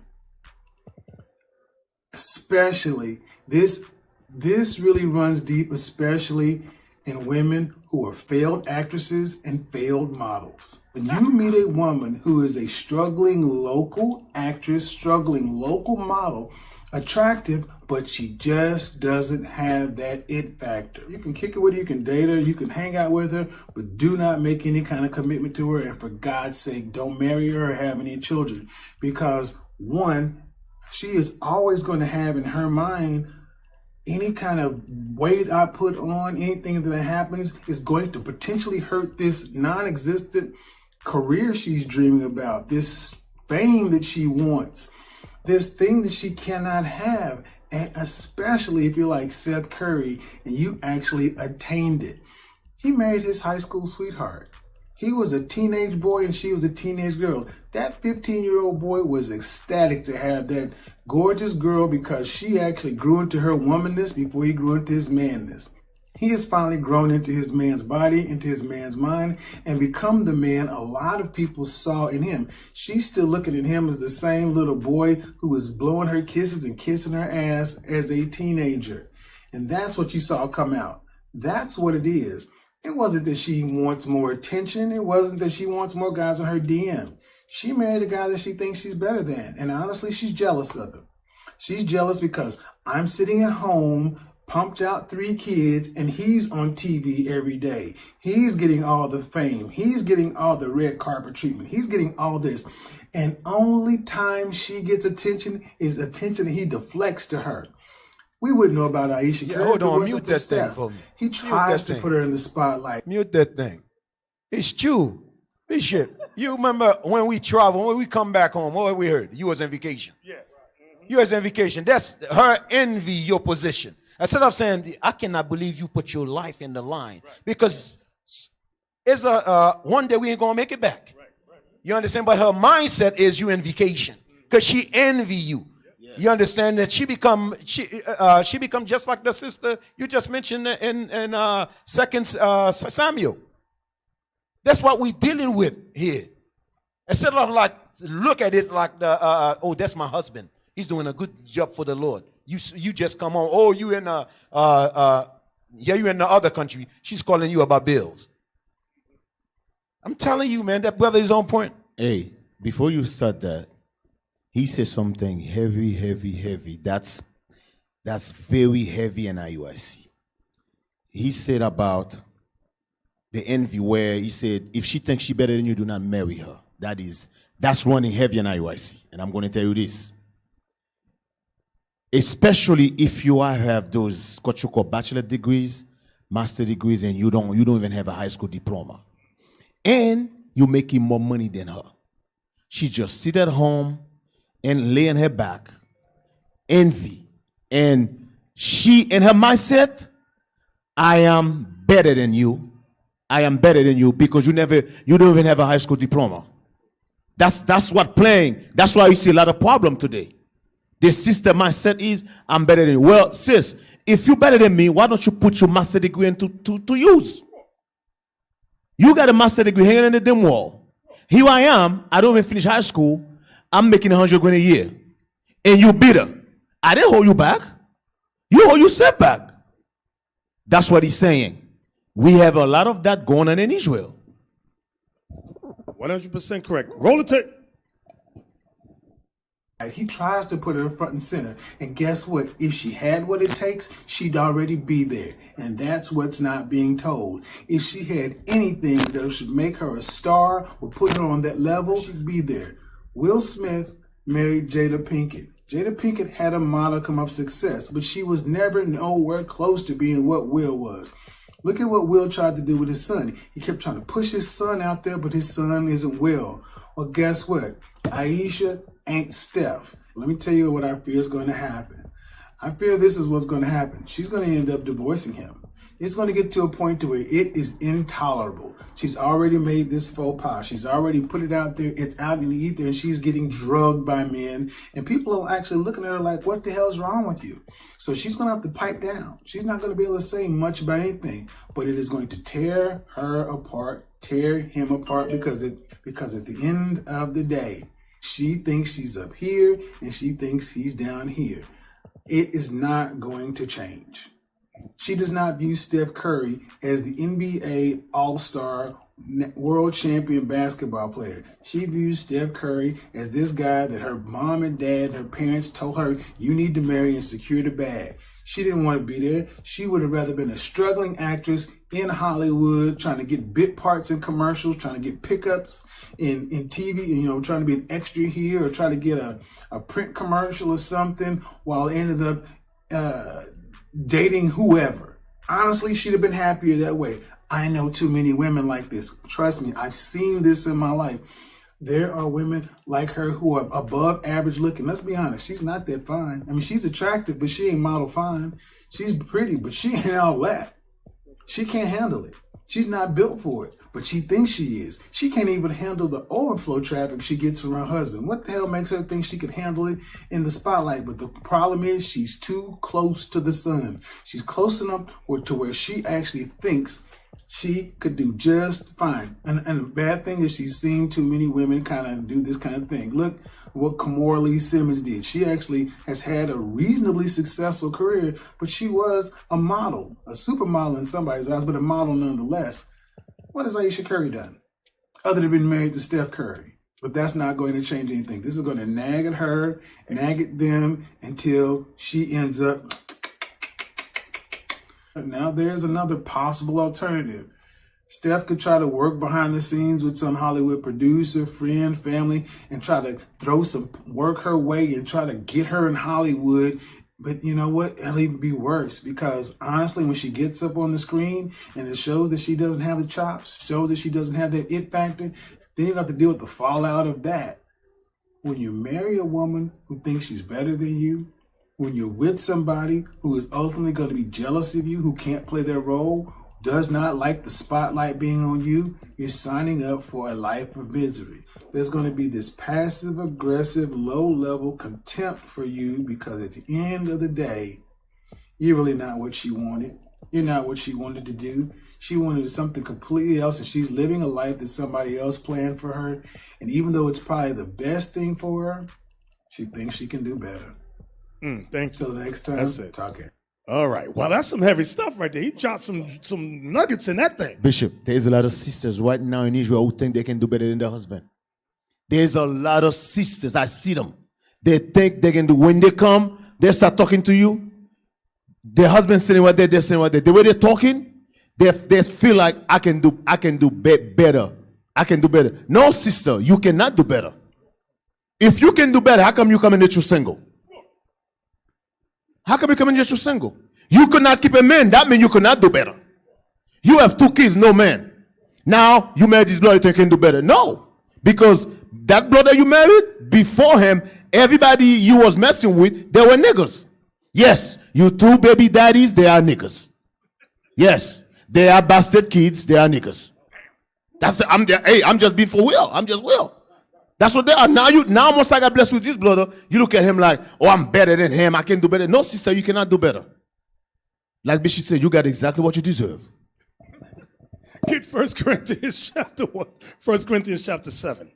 1 Corinthians. Hey, so the point with that video is that when you examine the Proverbs 31 sister, not only was her husband known, like the brother gave the example of Stephen, what's his name? Steph Curry. Steph Curry. The Proverbs 31 woman put her bricks in. Her name was known. People knew her. She wasn't bitter against her husband. But the sister we read about in Sirach 25, whose countenance was darkened, That's what we saw there. Who the wife is bitter. She cannot, like he said, she flew too close to the sun. I had to ponder. I said, that's an old story. Like what do you call it? Yeah, where Icarus, right? He made these wings. He put them together with wax, and he had to get out of prison. And he flew off the top of the prison, and he kept flying higher and higher. He got too close to the sun. The wax on the wings started to melt, and he fell and died. So he said, when you marry a woman that's jealous of you, she can't even measure up. She flew too close to the sun. That's some heavy stuff. That marriage is gonna fall apart. And Bishop, you know, sometimes the sister will seek her attention or seek her fame from social media. And she'll end up shaming her husband for her goal of gaining some spotlight to outshine him. So you got to be mindful of that. That's a heavy point right there. Look at 1 Corinthians chapter 7 and verse 1. So brothers, sisters, y'all got to know your worth. If you might not be worth nothing right now, if you do real self-examination. I know we all children of God in here, but there's always room for what? Growth or improvement. Always. Read. 1 Corinthians chapter 7 and verse 1. Now concerning the things whereof ye wrote unto me, it is good for a man not to touch a woman. Now people often ask, why did the Apostle Paul say that? It's good for a man not to touch a woman. Look at verse 32. Verse 32. But I would have you without carefulness. Meaning worry. He that is unmarried, carry for the things that belongeth to the Lord, how he may please the Lord. So you're focused on serving the Lord when you're not married. That's why Paul said that. Go back to 7 and 1. Yes, sir. 1 Corinthians 7, verse 1. Now concerning the things whereof you wrote unto me, it is good for a man not to touch a woman. Read. Nevertheless, to avoid fornication, let every man have his own wife, and let every woman have her own husband. So Paul says, nevertheless, to avoid sexual sin, that's what fornication is, to avoid sexual sins, let every man have his own wife, here's the part, underline this part, and let every woman have her own husband. I don't know what y'all, this polygamy stuff y'all talking about. The Bible says let every woman have her own husband. Ain't no sharing. No. That ain't coming till Isaiah 4 kick in, and we ain't in Isaiah 4 days yet. Okay? So, until that day, until Isaiah 4 kick in, every woman must have her own husband. You got these brothers talking about, babe, I've been doing research. No, your rod has been doing research. I've been doing research, hon. You know, because, you know, back in the day, our forefathers, you know what I'm saying, had 2, 3, 4 women's. You know. But Raheem, I don't understand. You was learning with the brothers, and it says let every woman have her own. It don't mean that, babe. It don't mean that. Really? And you know the kind of women that get stuck like that? Them old desperate women. Them old, I just need any kind of old dang-a-lang women. Those women that ain't got nothing going on for them women. She ain't paid a bill all her life. The brother paid for everything. So because he took care of everything, he must follow behind his simple behind as he gets all these ratchet holes on the side. And Lord knows what you're going to catch. She wake up one day, Raheem, I'm scratching down there. What I got, what's wrong with me? I went to the doctor, I got crabs. Where the hell I get crabs from? Maybe it's from Shaniqua. Who's Shaniqua? That's wife number 3. What? And because she got so low self-esteem, she didn't want to wait for a real brother. She got suckered. Alrighty then. Read on. I'm sorry, BH. I know you're mad at me right now. I know you're mad, but I love you. Come on. Verse 3. Let the husband render unto the wife due benevolence, and likewise also the wife unto the husband. Ah, sookie now. Let the husband render unto the wife due benevolence. That goes into sex. And likewise also the wife unto the husband. Go ahead. Read. Verse 4. The wife have not power over of her body, of her own body, but the husband. Yeah, here in America, they tell a woman, be transformed. No, they say be conformed to this world. The women come in Israel, they want to be conformed to this world and say, I'm not in the mood. He go and get some anyway. She go, you raped me. Just, babe, that's not rape. Can you read the verse again? Yes, sir. Verse 4. The wife have not power of her own body, but the husband. You see that? But she don't believe that. You know why? Because she's not been transformed in her mind. Her mind is America's mind. This is what Paul is showing us. Her mind is TV. You raped me. You're not supposed to do what I don't want you to do. What did you say, Laba? The Bible just tell you don't have power over that. She don't believe that. That's why these old American Negropeans, she don't believe that thing. So, bruh, here she go. I got a headache. I got a headache. Soon as she come through the door, babe, here's aspirin. I don't need no aspirin. I ain't got no headache. Good. Get undressed and get in the bed. That's how you handle that. The hell is this? Did you, my back? Oh, my back. Well, you can just lay on your stomach, then you'll be all right. The hell is this? Anybody got time for that? Yeah, then the sister get mad because some other woman caught her husband's attention. And then we get the phone calls and the emails, my husband ain't right. Well, why ain't he right? He looking at porn. And here go my wife. Sister so-and-so said, her husband's looking at porn. She on the phone with it. Here she go. Sister, she put on mute. Sister so-and-so's husband looking at porn. What should I tell her? I say, hey, tell her to go to Victoria's Secrets, put on some edible panties, and swing from the chandeliers and work it like her mama showed how to work out there. Bigger. And you ain't ever got to worry about this dude watching porn no more. Because I know what's going on. I tell her why. I know what's going on. Here y'all get all comfortable and you don't want to do nothing no more. What you used to do to get the man, you don't want to do it no more. You research sisters know what I'm talking about. I'm going to tell you about a research sister. She going to get with the man. Hey, I'm going to show you something real quick. Look at Hebrews 13:4 again. I'm going to show you something. Bear with me. Just bear with me. I'm going to try not to sound rude and crass. I'm going to try and sound nice. In fact, I'm going to try and sound educated. Go ahead. Hebrews chapter 13, verse 4. Marriage is honorable in all. Here it come. And the bed undefiled. And you know what it means, the bed undefiled? Meaning what you and your spouse is doing, you can do it all night long. It ain't nobody's business. But here come the research sister. You know, I've been doing research, and I shouldn't be giving fellatio. BJ. I know you're young. You don't know what that word means. It's BJ. Just look at a BJ. Urban Dictionary, BJ. What is that? She used to give a BJ like nobody's business. She could suck a golf ball out of a truck's exhaust. Hey. But now she's doing research. And in the research, it says sodomy. And she goes, oh, that's sodomy? Listen, that's not the biblical definition of sodomy.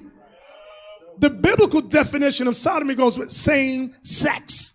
She's doing research. So now she don't want to do that. She don't want to help her husband. Brothers, I'm going to help you out here. You know what you do? Bring it out. You get you some jelly, you put that jelly on. He said, listen, you got 10 minutes. If you don't do what you used to do, I'm going out this door. I'm telling you, I ain't got time for them. I playing games with these daggone women. The hell is this? Because you know, if she went with the white man, he'd have her doing the nastiest thing ever. And she would never tell the white man, I don't do that. White man got his foot on her head. She's vomiting, and he's still knocking her back out. She don't say nothing. But here you go, put some jelly on it. The hell is this? Or syrup, whatever you like. Getting on my damn nerves, these research sisters. The Bible says the bed is undefiled. I'm tired of the emails. And listen, here go the sister. After we tear up in the scriptures, she gonna go, well, here she go. Her mind, Satan goes, say his balls stink. Oh, his balls stink. These are the emails. My wife said, let me see the email. He don't wash downstairs, so I don't feel comfortable doing that. Well, take that nigga in the shower and put some soap on it. The hell is this? Yeah, the royal penis is clean now. Have him take a bath. Have the nice hot, hey, because you know, he said, babe, have it ready when I get home. Make sure the bath is there. Babe, get in the tub. I'll wash you. I'll do it for you. Treat the man like a king. Daggone women, get on my nerves. Where we at now? I'm sorry if I sounded rude and crass. Bishop. I apologize. Yeah, Bishop, brother said, you're the only one who can get away with that. See? Brother said, you're the only one can talk like that, you get away with it. Lord have mercy. We trying to talk like that. That's it. We just evil. So where we at? We'll go back to 1 Corinthians 1 7. Corinthians 7 Yes, sir. 4. 1 Corinthians chapter 7 and verse 4. The wife have not power of her own body, but the husband. So whatever he wants, sisters, he want. Do that thing. Go ahead. And likewise, also the husband have not power of his own body, but the wife. And brothers, it's the same way. You and some of you brothers, listen. One brother, remember, Captain Shema, y'all know what I'm talking about. Brother going to talk about she stink down there. Listen, if that's the case, they got medication for that thing down there. He said a bath don't work on her. Her parachute is fumigated. The hell is this? You better help your wife out. Don't talk about her like that. Don't bring that to us telling us your wife vagina, her vajay stink. That's rude, bro. Take her somewhere to the doctor. I'll ask her, sister, what do you do? Get some real counsel on that. And what the brother, because we might not know. That's woman stuff. Go over there to the senior sisters. Have your go over there and talk to them. That's what you got to do. You know? Shoot, the hell is going on here? Yeah, it could be her diet. She need to stop eating steak 7 times a week. In fact, she need to fast a few days. Clean that gut out. You know? Purge that thing. Where we at? Verse 5 now, 1 Corinthians 7, 5? Yes. 1 Corinthians chapter 7, verse 5. Defraud ye not one the other. The Bible says, defraud ye not one another. Don't hold back sex. Now listen, if she's on her menstrual, everybody understands that, for you nasty brothers. If she's on her menstrual, the Bible tells you not to deal with her on her menstrual. For 7 days, God says. Go ahead. Defraud ye not one the other, except it be with consent for a time. Now, except it be with consent. What kind of consent? Read on. That ye may give yourselves to fasting and prayer, and come together again, that Satan tempt you not for your incontinence. Okay, sis. Now, the sisters online said if the sister takes a bath with apple cider vinegar, her parachute going to be okay. There you go. It might get a little tighter down there. That's knowledge. Oh, that's another thing I forgot to mention. Sisters, I'm trying not to be rude. You done put out 2, 3, 4 kids. Some VJJs don't snap back like that. So when your husband asks you for a little fellatio, because you know the mouth can get tight. That's all a man is asking for. He missed that tight feeling. I'm sorry. It just went through my mind. I'm sorry. Because brother complain about it. Yeah, brothers, because sisters, brothers complain. Brothers complain about this thing. And we don't want to see y'all end up in divorce court. We want y'all to be happy. Happy, happy, joy, joy. Again, I didn't hear. Yes, sir. Defraud ye not one the other, except it be with consent for a time, that ye may give yourselves to fasting and prayer. And See, that's the only time you don't have sex. When you give yourselves to fasting and prayer. That's husband and wife, not just one of you, but the 2 of you agree. We have an issue, a family, something's going on in the family, let's fast. We ain't going to touch each other because that's what God's law is saying here. Go ahead. And come together again. And then you come together again sexually. Why? That Satan tempt you not for your incontinency. Because if you don't come again sexually together, Satan's going to tempt one of y'all. Whether it's the male or the female, Satan's going to say, she looking at another man. He looking at another woman. Why? Because you ain't give her none and she ain't give you none. Y'all mad with each other. Y'all don't want to have sex. Now somebody's going to be on Backpage.com looking on matchmakers and all of that. What's that little website? Tinder and all that foolishness.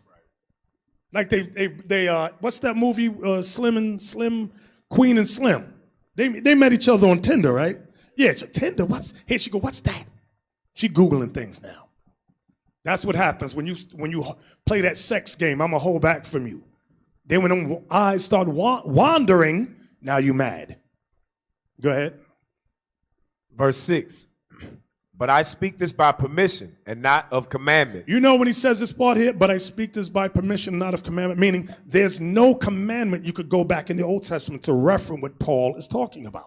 So the Lord gave him permission to explain and discuss certain things, what we're talking about now. Go ahead. Verse 7. For I would that all men were even as myself. What does that mean? That goes back to verse 32. Read verse 32. Yes, sir. Verse 32. But I would have you without carefulness. He that is unmarried careth for the things that belongeth to the Lord, how he may please the Lord. Paul was single, okay, because he chose to be single to dedicate his life to the Most High's work. Go back. Verse 7. For I would that all men were even as I myself, but every man have his proper gift of God, one after this manner and another after that. I say therefore to the unmarried and widows. The unmarried and to the widows. The widows are those women whose husbands died. Go ahead. It is good for them if they abide even as I. So Paul said it's good if you remain single just like me. Give yourself, dedicate yourself to the one true God. That's what Paul is saying. Go ahead. But if they cannot contain. If you cannot contain sexually. Let them marry. Let them marry. For it is better to marry than to burn. For it is better to marry than to burn sexually. That's what he's saying. But now, you know what people have done in the truth? They have read that and they have some sisters have just ran on that side of the room and grabbed any old brother she saw because she wanted any old kind of dang-a-lang. But guess what, sister? You forgot. Paul is not saying to skip the steps to marriage. He's just saying it's better to marry than to burn. One of the steps is Sirach 6 and 7. Get me that? Yes, sir. Sirach chapter 6 and verse 7. So while you're burning sexually, because you just got to have it, she just got to have it, you still need to apply this. If thou wouldest get a friend, prove him first. You still got to prove him, sister. You brothers, you might be burning sexually. You still got to prove her. You can't skip over that and get any old woman you see. Does everybody understand that? Yes, sir. Read, was that it? No, sir. If thou wouldest get a friend, prove him first, and be not hasty to credit him. And don't be hasty to credit, because you know people don't know. Women go, oh, he's good, he's all right. Sisters too. Brothers go, she's good, y'all been talking for 3 weeks. That is not enough time to get to know one another. In fact, 6 months really is not enough time. If you ask me, my advice, year, 2 years. Then you get to know one another. Then you start to know each other's personalities, character flaws, and all that. You say, okay, I see now. You get to know one another. Then you got to decide, am I able to put up with this person's personality traits and character flaws? If y'all talk about it, let's improve this about one another. I want you to do this. Can you do that for me? Okay, and that's how you get to know one another, improve one another. And they start to change and transform and upgrade to that spirit you want them to be at. Look at 1 John 4 and 1. The book of 1 John chapter 4 and verse 1. Beloved, believe not every spirit, but try the spirits, whether they are of God, because many false prophets are gone out into the world. So you see that, beloved, believe not every spirit. Now, although this is going into people that claim to know the scriptures, it's also a principle for proving anybody. Beloved, believe not every spirit, but try the spirits, whether they are of God. Sister, brothers will tell you they are of God. They will tell you that they love the Lord, and likewise, vice versa, brothers. These women over here will tell you they love the Lord. It says, try the spirits. To try the spirits is the same thing that says prove a friend. It's saying the same thing. Try a friend, prove a spirit. Prove them whether they love the Lord. You got to observe them. Talk to them. Get to know them. That's how you try. That's how you prove. Read that again. Yes, sir. 1 John 4:1. Beloved, believe not every spirit, but try the spirit. Because people lie. Brothers lie. Sisters lie. Read it again. Yes, sir. Beloved, believe not every spirit, but try the spirits, whether they are of God, because many false prophets are gone out into the world. Give me 1 Corinthians 6:15. I'm going to show you something. When you burning, when Paul said it's better to marry than to burn, you decide you don't want to go through the proving process of trying the spirit. This is what happens. 1 Corinthians 6:15. 1 Corinthians chapter 6, verse 15. Know ye not that your bodies are the members of Christ? Shall I then take the members of Christ and make them the members of an harlot? God forbid. It is forbidden for us to deal with harlots, brothers. A harlot is any old woman. Or you might not have to pay her. How much is it for how much is it? $40? It's a roundaway brother over there. $40 for or whatever kind of job you getting. You know what I'm talking about, sex. Some of these hoes, harlots, will be satisfied with a Happy Meal. That's all you got to give a Happy Meal. She'll make you smile. Read that again. 1 Corinthians 6, verse 15. Know ye not that your bodies are the members of Christ? Shall I then take the members of Christ and make them the members of an harlot? God forbid. God forbid means no. You're not. Brothers don't deal with harlots. And a harlot don't have to be. Well, she wasn't standing on the corner selling herself. She ain't a harlot. Y'all know them hoes in the projects. Right. Some of them don't even live in the projects. They just around the corner. Some of them. You know where they at. Just taking the McDonald's. They will. Yeah. Read on. Verse 16. What? Know ye not that he which is joined to an harlot is one body? For two, saith he, shall be one flesh. That's why it's forbidden for us to join. That's how you know sex is spiritual. It says what? Know ye not that he which is joined to a harlot is one body? For two, saith he, shall be one flesh, meaning one spirit. Do y'all come together? Your DNA goes and gets absorbed in her and vice versa. Sex is spiritual. I know it's deep right there, but it's real. Go ahead.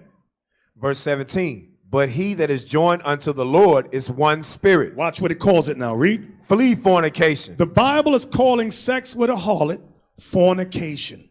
That's another form of fornication. Stay off Backpage.com. Stay off, Tinder? Stay off Tinder and those type of things. Because you're going to get a harlot. You're not going to get a God-fearing woman. Okay? From there, give me Sirach 23:17. The book of Sirach, chapter 23, verse 17.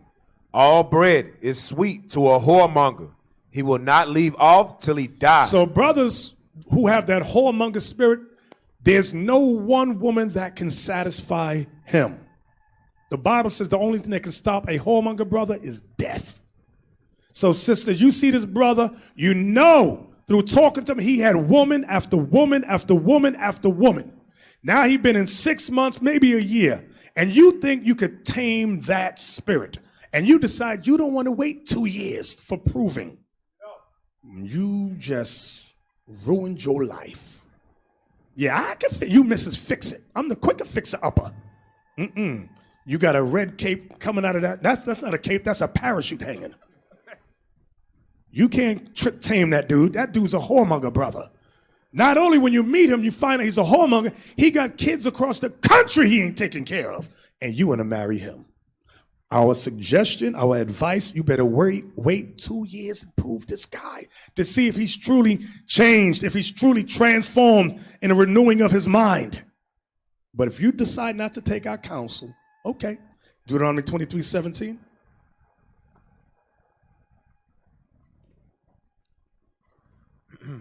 Deuteronomy chapter 23 and verse 17. There shall be no whore of the daughters of Israel. That's what you want right there, that part right there. There shall be no whore of the daughters of Israel. So likewise, brothers, some of these sisters that come in having lived the life of a whore, meaning she's a round the way girl. She's that ratchet sister. Now there's an expression, you can't change a hoe into a housewife, but God can. The Lord can. If she's truly changed, you got to observe, talk to her, get to know her, listen to her, see if she lies. I'm going to give you a lie right now. What a sister done said to her brother. Sister used to be a hoe. She used to dance in a strip club. I said, brother, my advice to you is, I said to him, she's not for you. He says, no, she's for me. I said, you're a virgin? He said, yeah, I'm a virgin. I said, you never had sex before? He said, I never had sex before. I said, she's not for you. Why'd you say that? I think she's for me. I said, how old are you? He said, I'm 21. I said, how old is she? She's 35. I said, she's not for you.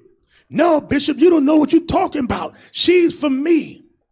Little did I know that back at the ranch, they was doing, what's that thing when you talk to each other? Phone sex. Yeah, on FaceTime. And she opened her parachute. And his head went to the screen like that. He'd never seen it before. He was on the screen. If he could have fallen, he would have. Spiritually, he fell in. I said, bruh, she's not changed. She's not. I said, she showed you, she showed you what? She showed me her thing. Her thing? Yeah, you know that thing down there. I said, she's not for you. She for me. I said, let me tell you, bro.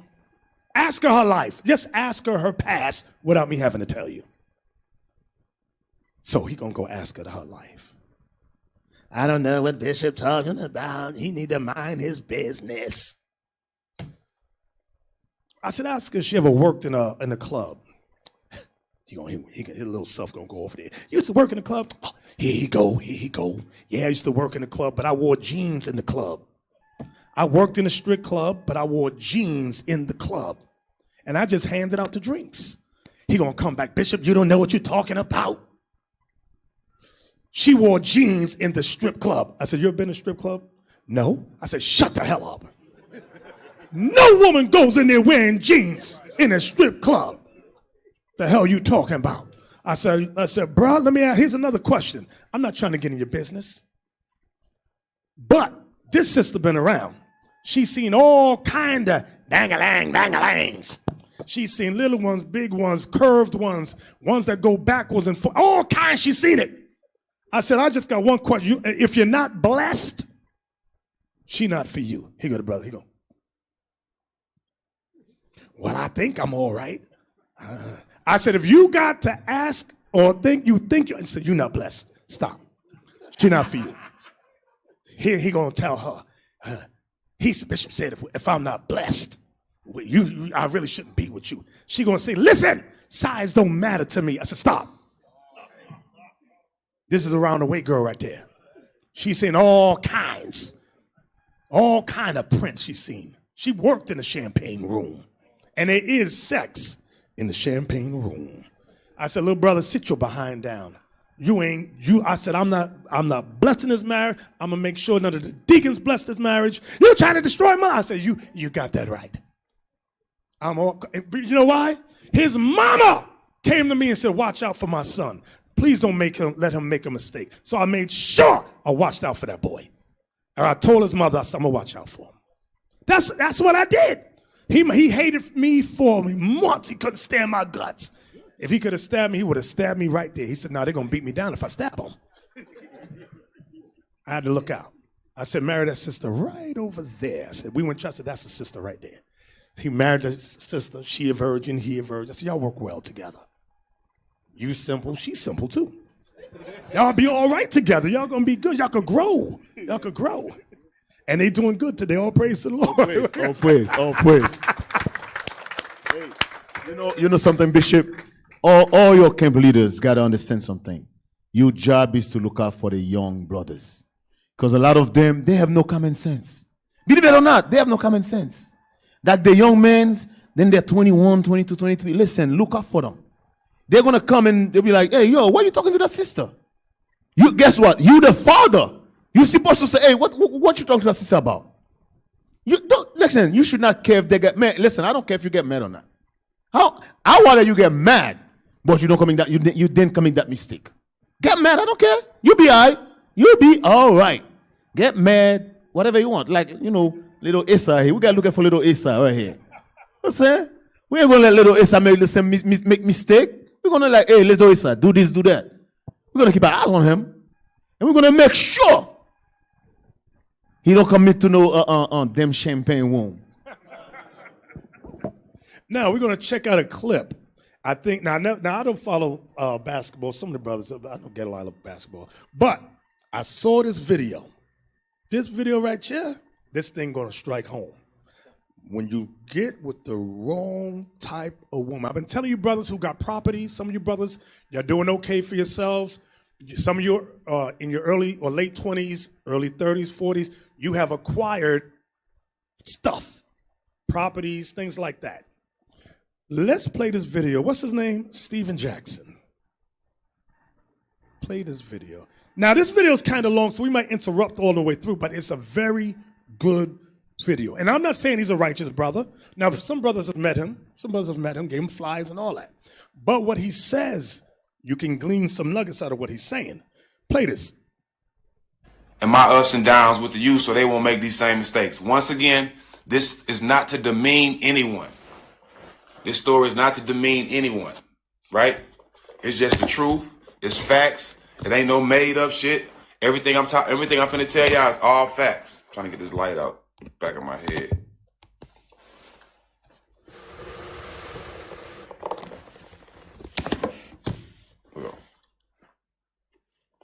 All right, let me say this one more time.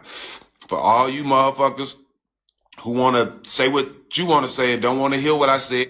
Pause it. Hear what I said. Okay, disclaimer, because I know I'm going to get an email. He was cursing. You know when people get on my nerves when they say that? Like when they in their house, they don't curse. And some of the most Christianized people is the biggest cussers.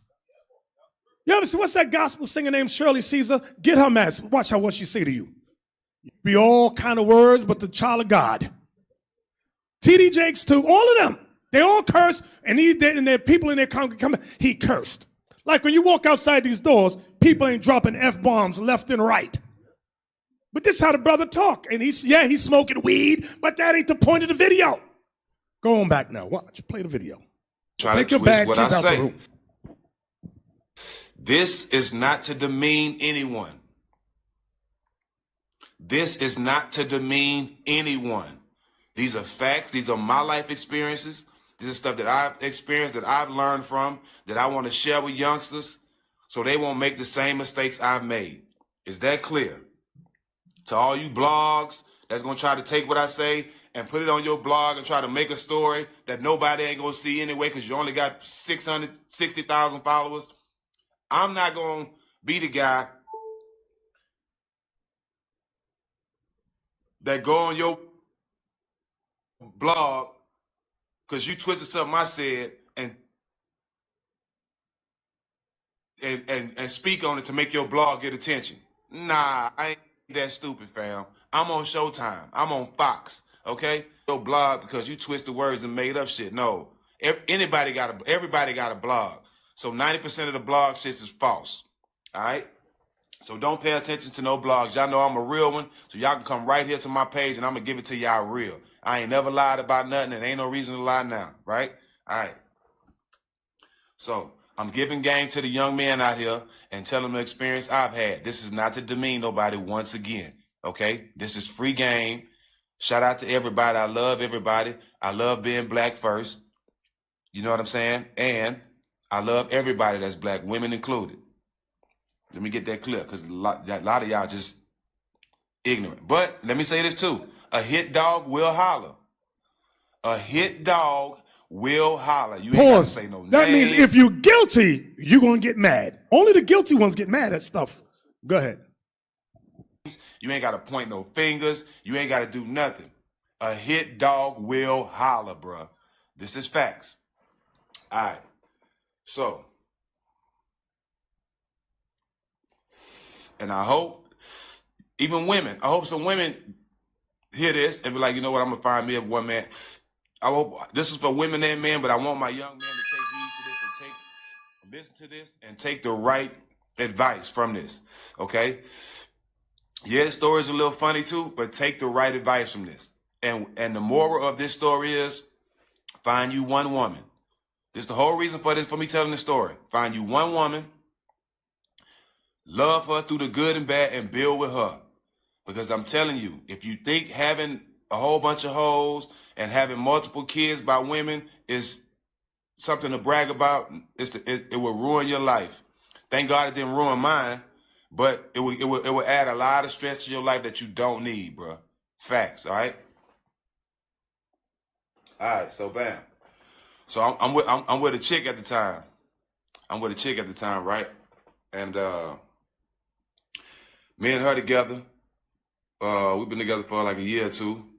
I met her in New York, in the subway. I was my first year in NBA. I met her in New York, and I flagged her down while she was driving. Got her number. Ended up talking to her. We ended up dating for a year or two. I go to San Antonio, right? She's with me in San Antonio. So y'all know I won a championship. So when it was time for me to go negotiate my contract the following year, the team told me, what's the number? We want you here, Jack. It's a number of reasons why you were here. And this is my first time ever hearing something like this. So one of the reasons why San Antonio didn't want to sign me back was because of the girl I was dating at the time. Said she was a bad influence to some of the other wives. They didn't like how she dressed. Wait, stop. Pause. Did y'all hear this? This is messed up. This is what we was reading about earlier. When you get a wife and when you hear her name pop up and you sigh bitterly, this is what was going on. Because his wife, obviously, nobody liked her. She couldn't get along with nobody. She didn't know how to dress. Now, that ain't his wife, but it was his girlfriend at the time. Go ahead. It wasn't that type of organization, but how can you tell somebody how to dress? You know what I'm saying? This was my woman, so I didn't really care about it at the time. I didn't really pay him no attention. Cool, I'll bounce. You know what I'm saying? Y'all should be worried about my basketball, not who I'm dating, right? So that's one reason why I didn't sign back after we won the championship in San Antonio, right? Was because of the woman I was with, right? Bam. So some of you's not gonna get wing because of your wife. Me and her fight in Atlanta. We have a rocky relationship in Atlanta. You know what I'm saying? But we working shit out. You know, no relationship is perfect. Come to Atlanta, I signed with Indiana the next year, and I signed my big contract in Indiana, right? I signed my big contract in Indiana. Before I get my big contract, we still together. We living together and all that, right? So we moved to Indiana. I play a season in Indiana. I proposed to her. I can't remember where I proposed to her. None of that matters anyway, though. But I proposed to her, and during that time, you know, we plan to get married in Houston. Right? So, newsflash for all 530 y'all on here. In order for a prenup to get drawn up, the two people, the man and the husband and the wife, have to agree on what the prenup says in order for the prenup to come out valid, and you both sign it. Let me say that again. In order for a prenup to get drawn up, both sides have to agree. The husband and the wife, the bride and the groom, they both have to agree on the prenup before it's written up, before it can even get written up. You have to agree on it, right? So, I take care of a lot of people. I'm never letting one woman control of all the hard work I've done in my life. None of these motherfuckers was in the gym with me, right? So wait, do y'all hear what he just said? I never let a woman take control of me. He said none of these women was in a gym with me while I was working. Give me that scripture real quick about the preeminence in Sirach. What he's saying is so true. What he's saying is so, you work, you whatever your gift, your skills, brother, the woman comes, not all sisters, I'm not making a blanket statement, but if you get that slug sister, you know what a slug is? That bum bee who come and want to take what you built all your life. Read that. Come on, get a line. Sirach chapter 33, verse 18. Sirach 33, verse 18. Here's the point. What he's saying. Hear me, O ye great men of the people, and hearken with your ears, ye rulers of the congregation. Give not thy son and wife, thy brother and friend power over thee while thou livest. You see that? Give not, I can't quote, give not thy what? Thy son and wife. And the part we want to look at is wife. Don't give your wife what? Thy brother and friend power over thee while thou livest. Don't give no woman power over you while you live, brothers. You like he's a ball player. He's in the gym from sun up to sundown, practice. And here come Miss Johnny come lately. Now she want to get in on it. That's why he said, I ain't seen none of these women in the gym with me. Y'all better keep this in mind. Was that a Gedaliah? Verse 22 now. Go ahead. In all thy works, keep to thyself the preeminence. Keep to yourself the preeminence. This is for you've been working hard. You single, you building your paper, you building your credit, you doing all that you got to do. Go ahead. Leave not a stain in thine honor. Now listen, I'm not making reference to you ain't got nothing and she ain't got nothing. That's not what we're talking about. We're talking about you got something already. Now here she come. Y'all understand what I'm saying? Yes, sir. Okay. Now, guess what? Even if you ain't got nothing, still keep to yourself the preeminence. Let me put it out like that. Because here you go, you ain't got nothing, she ain't got nothing. You're building stuff. You work, she work. You make the mistake. Let's get a joint bank account together. Together. Now all your money ain't going in this joint bank account, and all her money going there. Now she getting mad at you, and she says, "You know what? I'm going to take all the money out the bank. With a press of a button, boom, she got all your money and she skipped town." It has happened at least, off the top of my head, 3 times. 3 times. You made the mistake of putting all your money in an account with her. The second she got in the argument, she got mad at you, and she's talking to some other homeboy, she skipped town and take everything you built for. One sister took, how much she took? $32,000. 32 grand. And the brother was crying. Well, I said, you simple. We said, you simple as hell. We told you to get your money out of that account. You don't listen. But you was in so much in love. L-U-B. Love. If you get a joint account, just let it be for bills. Put X amount of money in. This is for bills. And you make sure you got your own stash. And if she got her own stash, that's fine. Babe, I don't want your money. You make your money. And if she ain't working, then you give her your allowance. Glean off that. Okay, that's how you do it. Keep to yourself the preeminence, though. Back to the video. Did we finish, Gedaliah? Okay, back to the video. So whoever I'm married to, they signing the prenup off top. It's not even a second guess. So me and her had to talk about it. So we get the prenup back at least 3-4 months before the wedding, right? About 4 months, maybe at least 3 to 4 months before the wedding. This is all true, y'all.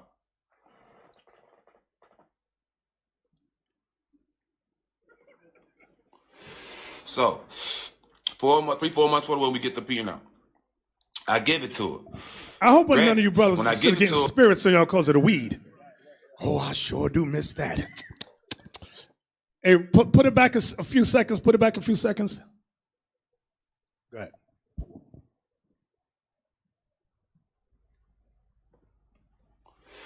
So, 3-4 months before when we get the prenup, I give it to her.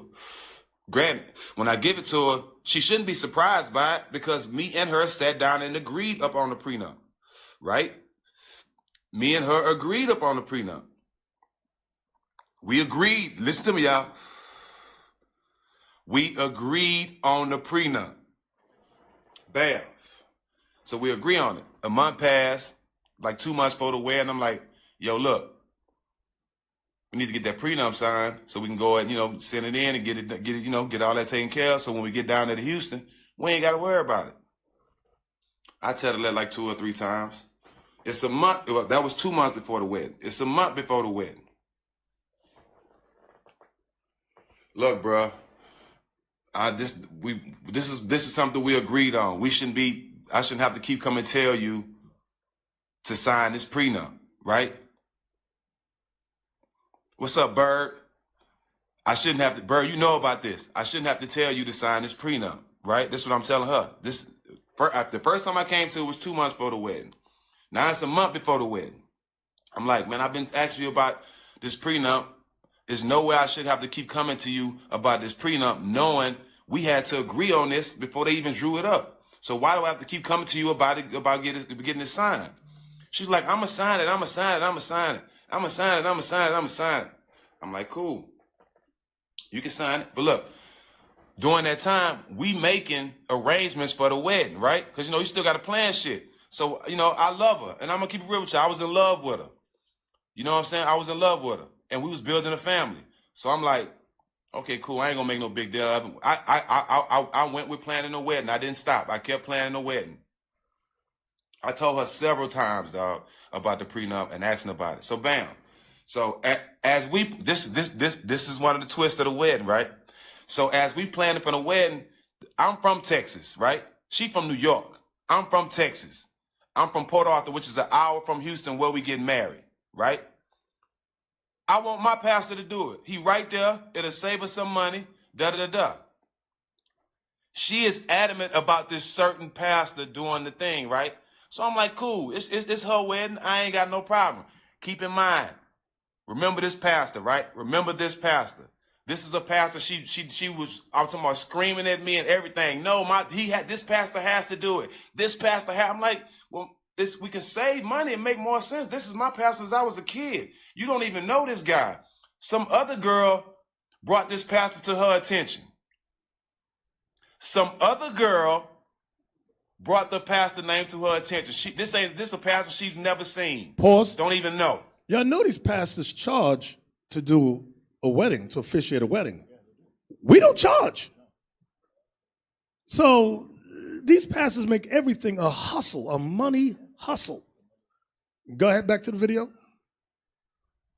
But she don't want my pastor to do it, right? Cool. Remember that. So I'm like, fine, no problem. No problem. He can do it. Your pastor can do it. I'm cool with it. I ain't gonna be petty. Cool. I want you to have, this is your day. Everything is yours. I spent about $400,000 on the wedding, y'all. About $400K, right? It's yours. Whatever you want to do. Hey, pastor don't matter to me. I just want to marry you. I don't even give a damn. Wait, pause right there. Brothers, y'all know men don't give a damn about a wedding ceremony. It's the women. That's their day. They want to be seen. This is my day. It's about me. Look at me. That's women. Brothers don't give a daggone about that crap. When I got married, my father-in-law, it ain't no 400K. The wedding we had was like 30K. But I said to the man, I said, sir, I said, I'm struggling. Your daughter's struggling. How about you use that 30K and put down on a house for us? He gonna look at me, little nigga, you don't tell me what to do with my mouth, honey. I do what I want to do. I want to invite my friends. I said, I'm just saying, all right. I left it alone. Go ahead, back to the video. 2 weeks before the wedding. We going to Houston a week before the wedding. Now we at 2 weeks before the wedding. Everything planned, we ready to go. I'm like, look, bro. Why I got to keep asking you about this prenup, bro? It ain't like you don't know what's on it. Like, what motives? This is what I told her. What you up to? What motives you on? I ain't on nothing. I just ain't had time to sign up, planning a wedding and all this. I'm like, man, listen, man, all you got to do is sign it. You ain't got to, it ain't like you got to read it all over again. You know what's in it, da-da-da. I'm going to sign it. Me, being a person I am, I know it's a wedding. And all that shit, I'm like, you know what? I know you probably just frustrated. I'm trying to be a supportive man at the time. I know you're going through a lot, baby. I know it's up. You know what I mean? Just when we get, just make sure I get it for the wedding. You know what I'm saying? Da da da da. We go to Houston. We get there, right? We get to Houston. The night I get to Houston, you know, when we get to Houston, we separate. So she go with her friends, I go with my guys. You know, I'm at home. This is my hometown. So, you know, I'm strip clubbing all kind of shit. Wilding out with the homies. My partner Weezy on here, he was there. Wilding out with the homies and shit, having a good time. So, my homegirl Mimi, mama, Miss Doris, was our nanny at the time, right? We had a nanny at the time. We had a baby. We had a nanny at the time. We had my oldest daughter. And I think my son was on the way.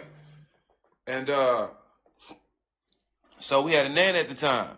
And Miss Doris came to my room. I'm like, Miss Doris, Real J Sam's, what's up, my boy? I'm like, Miss Doris, you know, it's wedding in 2 days. I ain't got no prenup. You know what I'm saying? I'm telling you, Miss Doris, I'm not doing it. I'm not doing it. No, baby, don't. You know, I'm with you. You know, I'm with you. I know you're right, but don't start having that attitude. It's gonna get done. Don't worry about it. It's gonna get done. It's gonna get done. So I'm like, all right, Miss Doris. You know, I'm trying to be optimistic. You know what I'm saying? But I'm having a good time. I'm like, I'm thinking in the back of my mind. Listen, man, I ain't getting married without no prenup. Fuck out of here. Not 5. You know, that's what I'm thinking the whole time. I'm like, man, I can't believe this motherfucking girl done wait until I spent all this money, got all the way down here, so bam. Miss Doris come to me saying, don't worry about it, it's gonna get done. I'm gonna go get her to sign it, right? So, my nigga, this the day of the wedding. Hold on, let me file my shit back up. Y'all ready for the good part?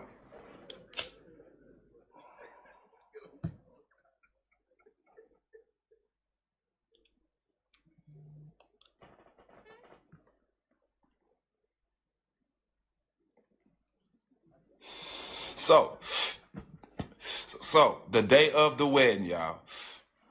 I got Stephon Marbury, I got Mike Bibby, but I can't remember who was all in the wedding at that time, dog. I had everybody. I know probably Bun was there. I had a lot of my homeboys, and I'm talking about all my homeboys, dog. I can't remember who was all in the wedding at the time. But Mike Brown, celebrities, everybody, her friends, everybody, right? So we wake up that morning, I'm getting dressed. You know what I'm saying? We all getting dressed for the wedding. Everybody getting, you know what I'm saying? All my groomsmen, we in the little groomsmen room. We all get dressed. In the back of my mind, you know what I'm saying? I'm all thinking about this damn prenup, right? That's all I'm thinking about. So my nanny comes in the room. She's like, how you doing, baby? Good morning. You know what I'm saying? I'm like, hey, good morning. You know what I'm saying? I'm like, what's up with the prenup? She like, I talked to her. She said she gonna sign it. I'm finna go get it right now. I just wanted to come check with you to see how you doing this morning. Make sure you all right. Make sure you wasn't stressing about it. I'm like, nah, I'm good. Nah, you say she gonna sign it? I'm cool with it. Getting dressed, me and my boys drinking, smoking, all that, getting dressed, having a good time, whatever we doing for the wedding. So after we get dressed, where we staying at the hotel, where we staying at, it's a big ballroom where we was having a wedding, right? So we had to go get on this private elevator. Me and all my groomsmen, we get on the private elevator and we go to a little back room where from the back room we just walk out into the wedding, right? So when we get to that room, that's when once we get in that room, you know what I'm saying? I'm like, okay, hold up. You know what I'm saying? This one not really turn up. You know what I'm saying? I'm like, man, hold up, man, hold up. You know what I'm saying? And then this one, Steph, this why Steph Marbury and Mike Bibby my brothers. All right, for life. Steph Marbury and Mike Bibby are my real brothers. Like my real brothers. You see what I'm saying? No bullshit. These are my real brothers. So we in the back, we walk to the back room, and the motherfucking the priest come in, the preacher come in with his assistant, I guess, and then my nanny come back in there with a spook look on her face, like she still ain't. She pulled me to the side and she still ain't signed it. So when I said that, I'm like, well, shit, I ain't getting married then. She was like, ho, and so look, so the preacher, remember the preacher, y'all, remember the preacher. When I say, oh, I ain't getting married. Steph was like, she ain't signed a prenup. What the fuck? What we even here for? I'm like, yeah, dog, I ain't doing it. The preacher steps up. He's like, hold on.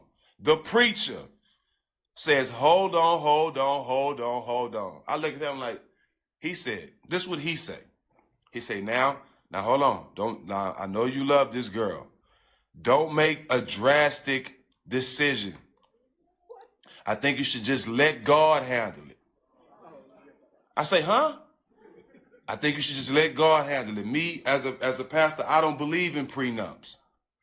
Nah, I know why she was fighting for you. You don't believe in prenups. Nah, it all makes sense. I ain't getting married. Damn what you believe in. I put everything in God's hand. And God is telling me to put the pen in her hand and make her sign this goddamn prenup before I get married. That's what God's telling me. So God telling me and you two different things, partner. As that's going on, Steph Marbury grows crazy. Hell nah. No, we ain't doing it. Hell no, it ain't going on. Steph go crazy. Mike Bibby walks, are you serious, Steve? Fuck out of here. Everybody, no. Bruh, this preacher has the nerves to sit there for about 5 to 10 minutes and try to convince me that God told that he don't believe in prenups, so I shouldn't believe in them. Listen, bro, we ain't in the same tax bracket, first of all. You know what I'm saying? Bam. So now y'all see why she wanted that preacher so bad that she didn't even know.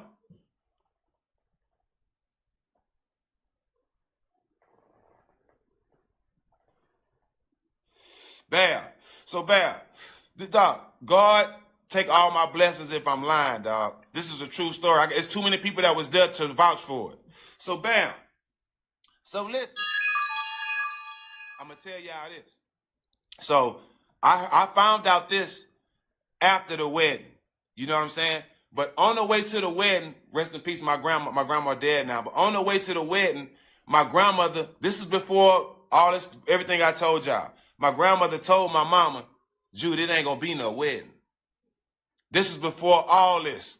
My grandmother told this to my mama on the way to Houston to the wedding, right? So bam. I'm telling him, look, bro, hell no, I'm not finna do it. Hell no, I'm not finna do it. By that time, it had got rowdy in the bridesmaids' rooms because my sister was in the wedding. You know what I'm saying? Because the wedding had supposed to been started. Bobby Valentino standing up there at the microphone ready to start singing. Ask Bobby Valentino. He was there. Bobby Valentino will tell you this whole story. He was right there. He's standing up there ready to sing, bro. Ready to start singing. So everybody getting answered like the fuck. My mama and my grandmother just sitting there like she already know what's going on. So, it get to getting a little answer over there. So my sister ended up coming out of there and say, I had to get out of there before I whipped one of them hoes because they ended up talking crazy. Something like that. Not those exact words, but my sister was upset with what was said in there, so she had to walk out. So bam. This is when this is when she showed her true colors, bro. This is when she showed her true colors. So, wedding off. Yes, wedding's off. We not doing it. Walk back up to the room. Walk back up to upstairs, get room. We getting undressed. Shit. Steph Marbury's like, bruh. Hold on. First of all, I'm lying. We get back to the room.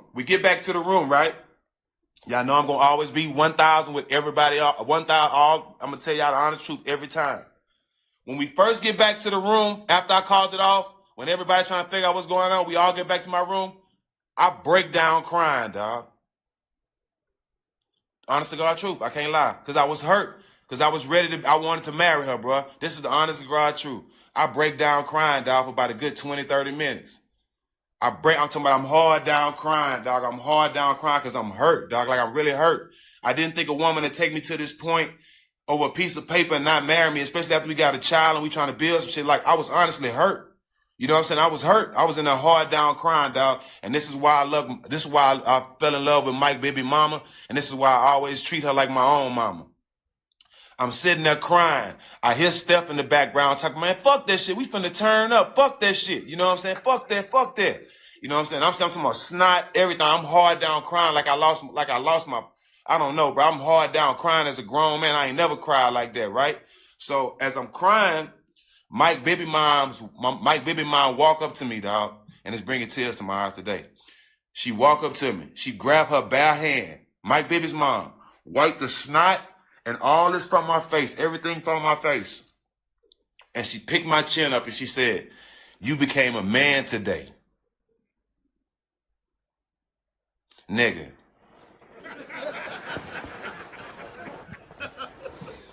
Nigga, I'm getting chills. She wiped snot from my nose and wiped my eyes, my nigga, and said, and picked my chin up and say, You became a man today.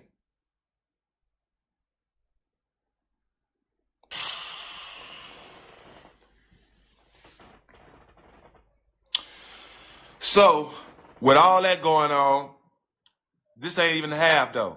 So with all that's going on, after she do that, I come out of it. Steph like, man, you spend all this money. We finna go party. We finna go party. Da, da, da. Let's go downstairs and still have fun.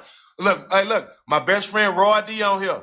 Look, 5 Roy D. Am I lying, Roy D? Have I told a lie yet, Roy D? He on here, 5 Roy D. That's my brother. Same tattoos, everything. Listen, so as I'm wiping my tears and stuff off, you know what I'm saying, getting ready to go downstairs and party, somebody from her side comes to my room. This when it get tricky, y'all. Comes to my room and say, hey, Steve, hey, hold on, just calm down. She want to talk to you. She want to talk to you. I said, what she want to talk for? You're like, no, just calm down, man. You was about to marry her. You know what I'm saying? Just give her a second, just out of respect. Just show me a little love and go talk to her, bro. I'm like, fuck it. Everybody in my room be like, man, fuck that. Am I lying, Scoop J? Scoop J on here right now, too. My cousin. He already know. Everybody know. This is no lie. So look, her uncle coming like, man, come talk to her.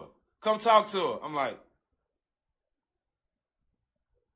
all right, I'll go talk to her. So look, I get in the room. She's still in her wedding dress, and she crying and shit, right?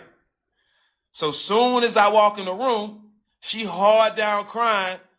I'll sign it. Da-da-da-da, I'll sign it. I'm whatever, I'll sign it. Listen, I was born at night, but not last night. One thing I know, anytime somebody signs anything where they crying under any type of stress or any real emotional or something like that, that shit can get thrown out. I was already told that by my folks before I even signed this prenup, before I even got to Houston, so I was already on game.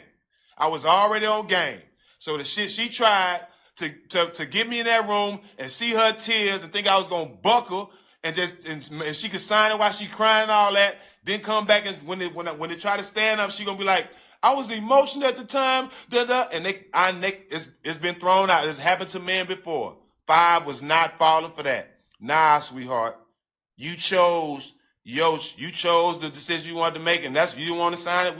It's fucking over with. Fuck around, it's over with. I stood on that. Man, we go downstairs, distress. That's what it's called. Claim under distress. Thanks, Nikki, my sister Nikki. Claim under distress. Anytime, they can throw that shit straight out. So look, bro, that happens. Remember I told you Steph was turned up. I'm talking about, dog, this nigga Steph on Marbury is crazy, dog. Soon as we get to downstairs, he already in the DJ booth. Dog, this shit is hilarious. He in the DJ booth. As people walk in, guess what's the first song they played?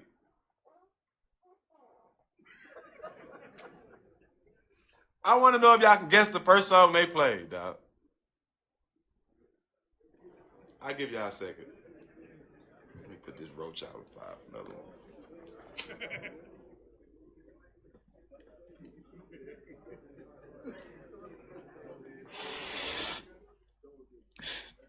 Soon as we walk in, Roy D, the first song this nigga played, she gives me money when I'm in need. Yeah, she's a trifling friend indeed. Oh yeah, she's a gold digger. Way over time, that's good to me. Oh, dog. The Kanye version, she gives me money when I'm in need. I ain't saying she's a gold digger, dog. I'm telling you, dog. That shit was classic, my nigga. Yo, that shit was classic, dog. End up blowing by 340,000, and this more crazy shit that happens, dog. You know, I'm gonna keep it all 1,000 with y'all. Nobody knows this but my partners that was around me. Hey Rito, this the sickest part of the whole thing right here. After we had party at the hotel, me and all my partners getting ready to go out that night. 2 of her main squeezes that was there with her was with us that night. and I'm going to keep it funky. I downed one of them. You feel me? But that's her friends, though. Yeah, I did it. Sure did.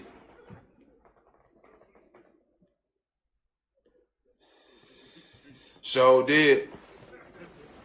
Yeah, I did it. Fuck out of here.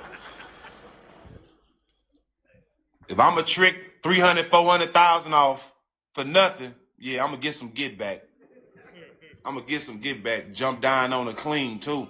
We pulling off. They outside, where y'all going? Where y'all going? I look at my partner, I'm like, they couldn't wait. They couldn't wait for the opportunity to jump down. They couldn't wait. They happy the wedding was over. She don't even know it. These are the girls she with the whole weekend that came with all that.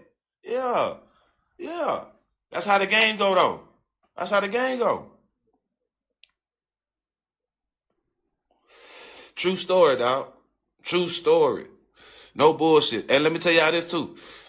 The same person I'm talking about, we wasn't together. I'm playing for Golden State.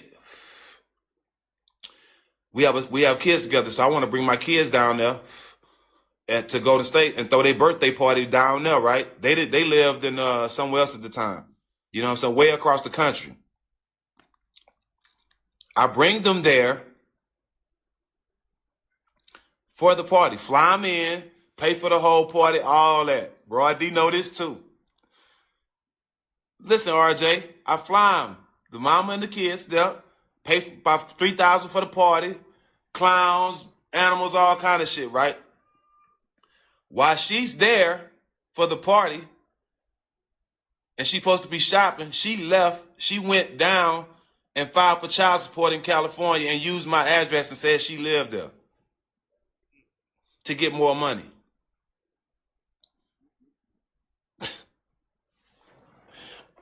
If that, what do you call that, dog? What you call that, though? Everybody want to jump on me, but what do you call that? What do you call that?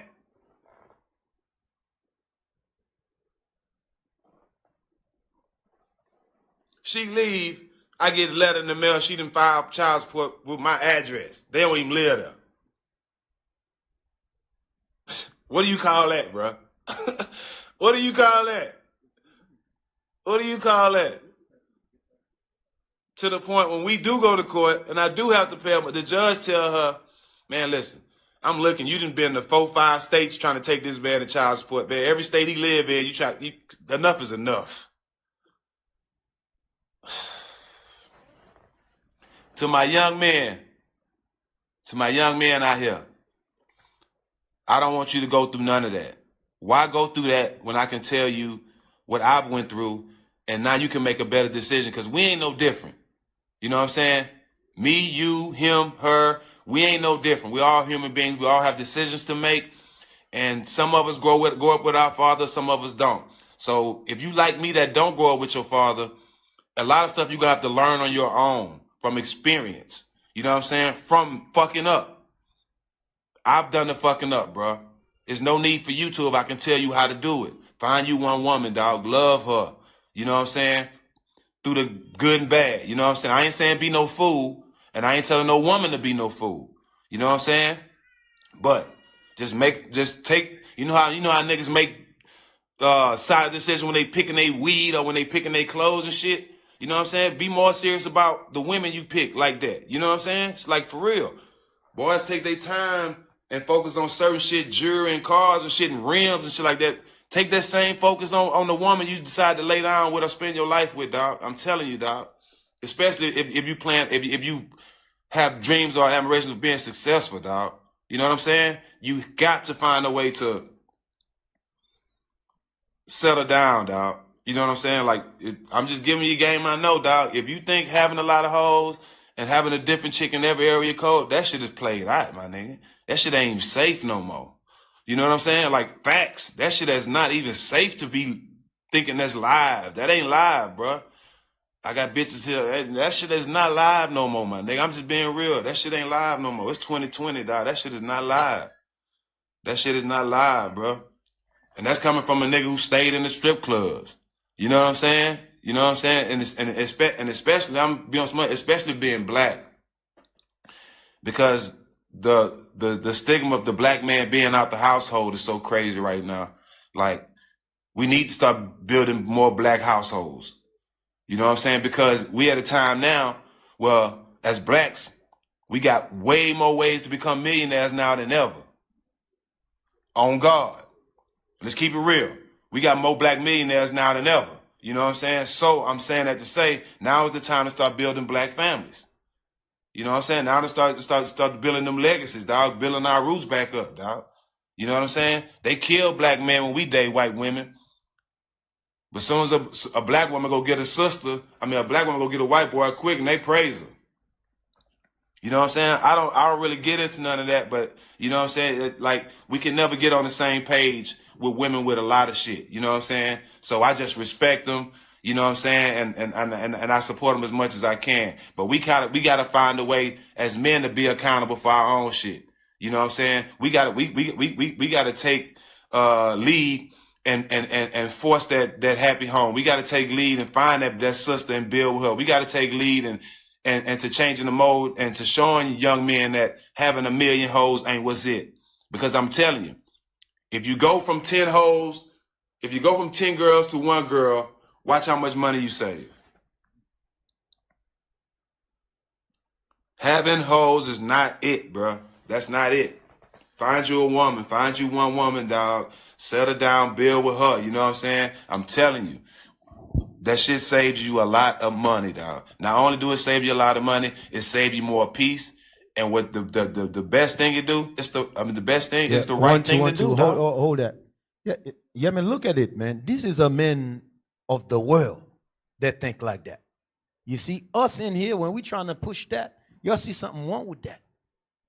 This is a man of the world that we should be ashamed. Some of y'all should be ashamed. But guess what? This thing here is going to heal us up.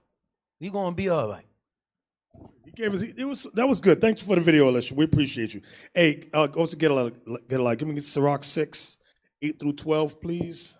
Yes, sir. Be very mindful. Just like I like that song Gold Digger. Sirach 6 and 8. We're gonna read that. Sirach chapter 6 and Start at verse 7 again. Start at 7. At verse 7. Hold on. Before Bishop with the scripture, by the way, he's only talking about before you get married. He's not talking about after you get married. Your father give you something. Sister talking about, oh, can you sign this post-snap? You lost your mind. That's not what he's talking about. I ain't going to marry to no woman, and then we've been together for a year, 2 years, 3 years. You go about. Then you're talking about when your father call you and say, you can have this. I'm talking about, oh, can you sign this so you won't take my stuff? Get out of here. Yo, you crazy or something? That's not what he's talking about. He's talking about prenup. He's not talking about no damn post-snap. Read that. There's a post-snap, though. There is one. Sirach chapter 6, verse 7. If thou wouldest get a friend, prove him first, and be not hasty to credit him. Now, this is the point, right? For some man is a friend for his own occasion. So just like some man is a friend for his own occasion, some women are a friend for their own occasion. What you got? What can I get from you? Go ahead. And will not abide in the day of thy trouble. And they won't abide in the day of thy trouble. Go ahead. And there is a friend who being turned to enmity and strife will discover thy reproach. That's that friend that goes on Facebook. Rather than talk to you face to face, they'd rather talk to Facebook and go on Facebook and bring out all your business. Go ahead. Again, some friend is a companion at the table. Yeah, while you eating good, now they're your friend. They're your best friend. Go ahead. And will not continue in the day of thy... Hold on. Bishop, I just turned to cap. She wastes $400,000 when she knew she was not going to sign it. That's some evil thing, bro. Thank you, Deacon Lava. Yes. That thing hurt me. That thing really hurt me. That hurt you?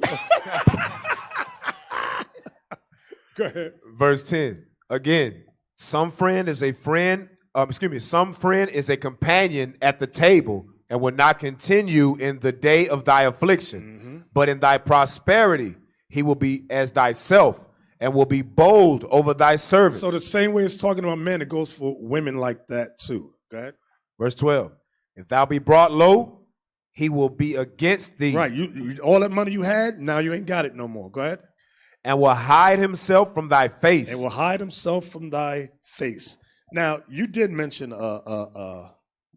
postnuptial. There is such a thing as a postnuptial. Now, whether somebody's going to sign it or not, that's another story. Okay.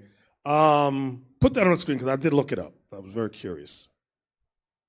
No, it should be there.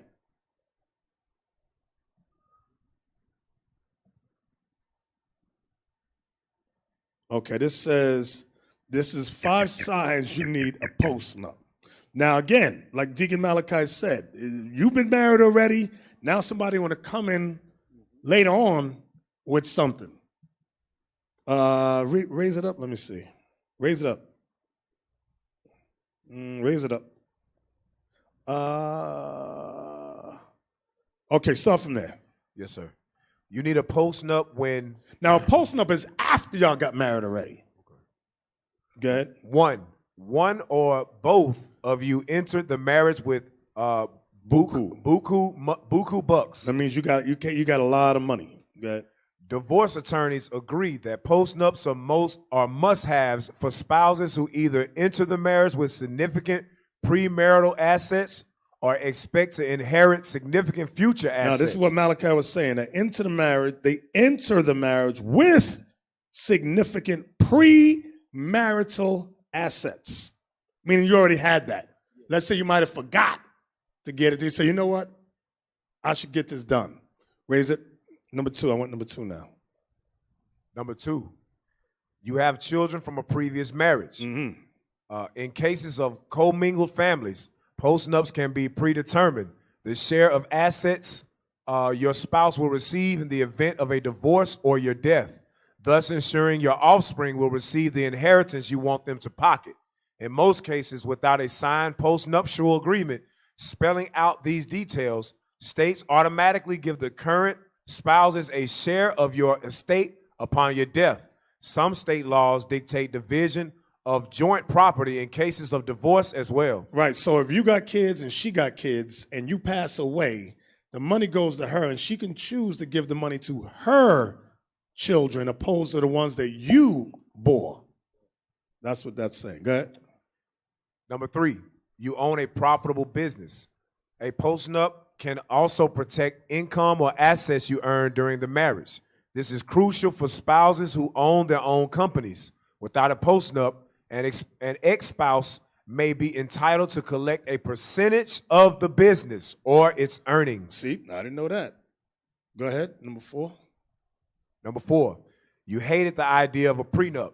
Some people believe that negotiating a prenuptial agreement is a pointless and stress-inducing exercise, where the very act of contemplating divorce can doom a marriage from the start. Many couples opt for postnups simply because they don't want awkward discussions about the division of assets before their big happy day. Therefore, these negotiations might proceed more smoothly once the newlyweds have settled down into their marital routine. Yeah, but they both got to agree on that thing. If they both don't agree, then there ain't nothing getting signed. That's the problem with that. Read. 5, you recently received a large inheritance. If one of you unexpectedly receives a sizable bequest or a gift from a family member, you may want to consider a postnup. Under normal circumstances, new assets become joint assets. Therefore, a postnup can help keep said assets earmarked just for you in case of a marital split. So that's when you have those thoughts that things is going to go bad. My thing is this: if your mindset is that this is going to fail, why even get married? Don't do it. Okay, I think that was it. Yeah, that was it. What was I going to say about that? Something about you said, Malachi. Oh, postnup. Back on that because that came up recently. I was talking with the deacons and the captains. Listen, if your wife abandons you and you have both of you ain't got nothing, she ain't got nothing, and she abandons you in your poverty, then gets a little something, then says, all right, I just got a house. Maybe I'll come back, but I don't want you to get this house. I want you to sign this. Listen, if you abandon me when I had nothing, chances are you're going to abandon me later on. So me and you can't be together. And you've been gone for a year. I don't know nothing about you no more. You abandoned me. It's we getting this got to end. This is just foolishness. I hope y'all understand what I'm saying. If you decide to get suckered, you simple as hell. Give me 1 Corinthians 7 and 10.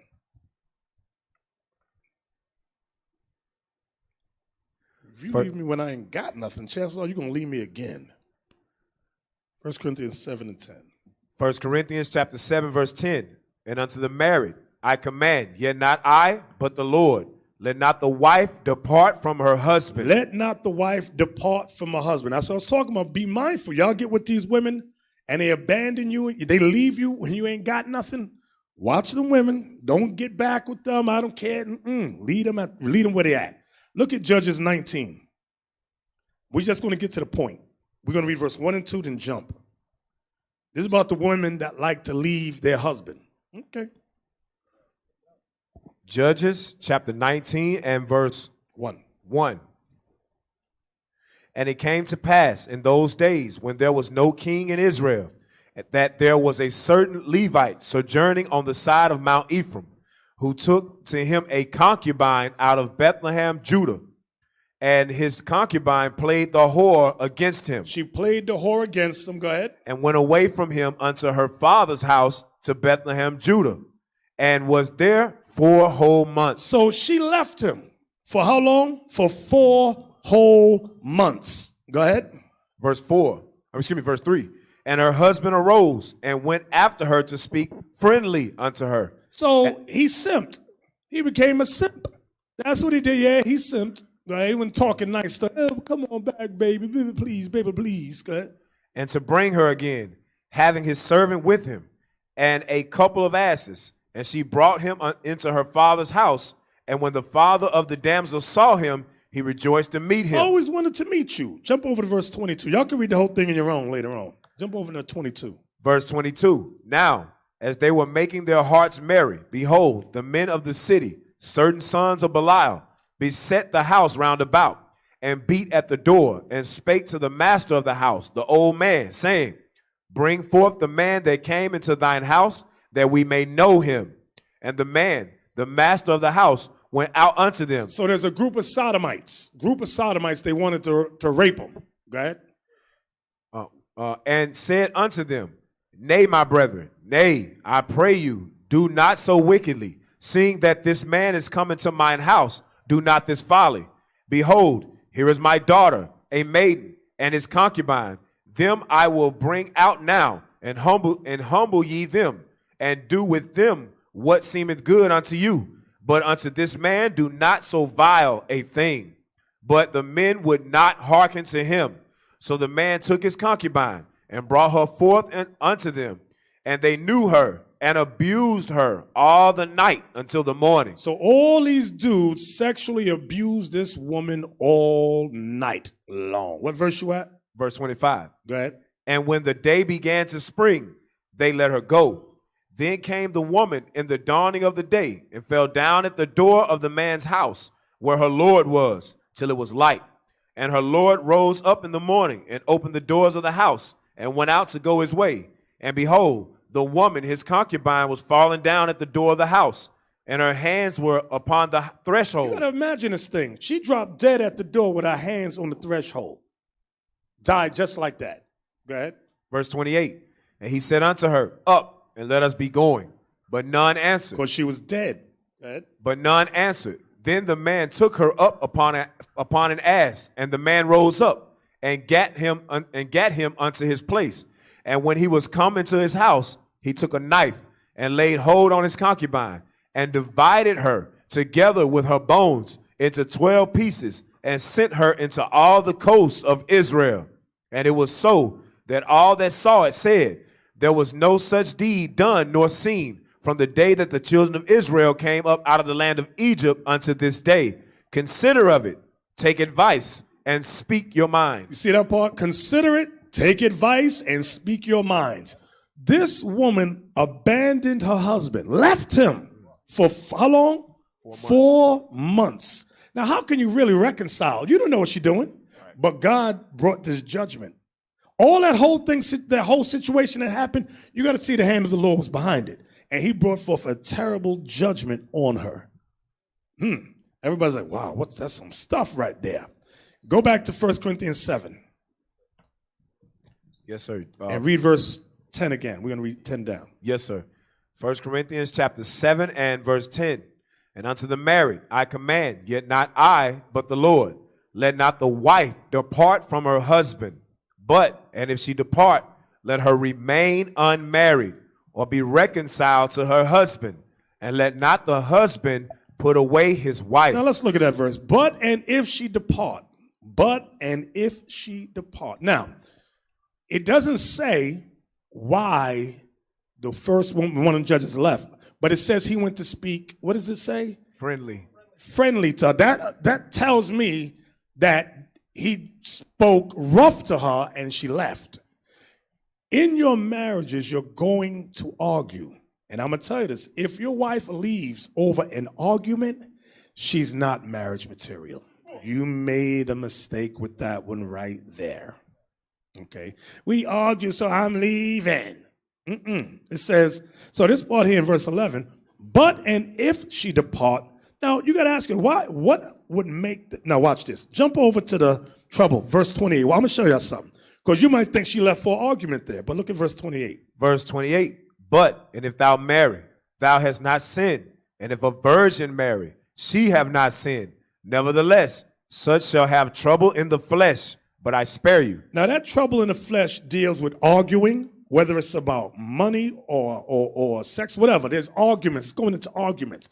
So when you get to back to verse 11, but and if she depart, we tell you, sisters, the reason for you to depart is you're being physically abused. Everyone can understand that. He's beating the hell out of you. He beat the brakes off you. Get the hell out. He's on drugs. Okay, his mind ain't right. He's schizophrenic. And he kept it secret that he's on medication. Now you find out. He want to kill you. Get the hell out. Everybody understands it. But an argument? No, sis, you're getting stupid now. Now, you argue, so you know how many arguments you're going to have in your time to get. Scriptures say that we grow age together. You're going to have many arguments. And if you're going to leave over some BS argument, you should have never got married in the first place. You're not ready yet. Right. Okay. One sister, she get to an agreement with her Lord. She left and went to a hotel room, left that kid with that brother. Yeah. Then she want to justify herself. Or because I was tired, I was mad at him. When you see that type of spirit, that type of behavior, man, that's a behavior. You understand? She once did it before. You understand? She think coming to Christ, she can roll the same way. If I don't like something, I'm going really to bail out. Then God have judgment for that too. Right. So read verse 11 again. Yes, sir. Verse 11. 1 Corinthians 7 and verse 11. But, and if she depart, let her remain unmarried. But and if she depart, remain unmarried. Go ahead. Or be reconciled to her husband. Now let's talk about being reconciled. It's very difficult to be reconciled if the woman has departed and moves to another state. How can you reconcile? Put the picture on the of the ceiling. Put the picture of the ceiling. Come on, Alicia, where you at? Yeah, it's a picture of a ceiling.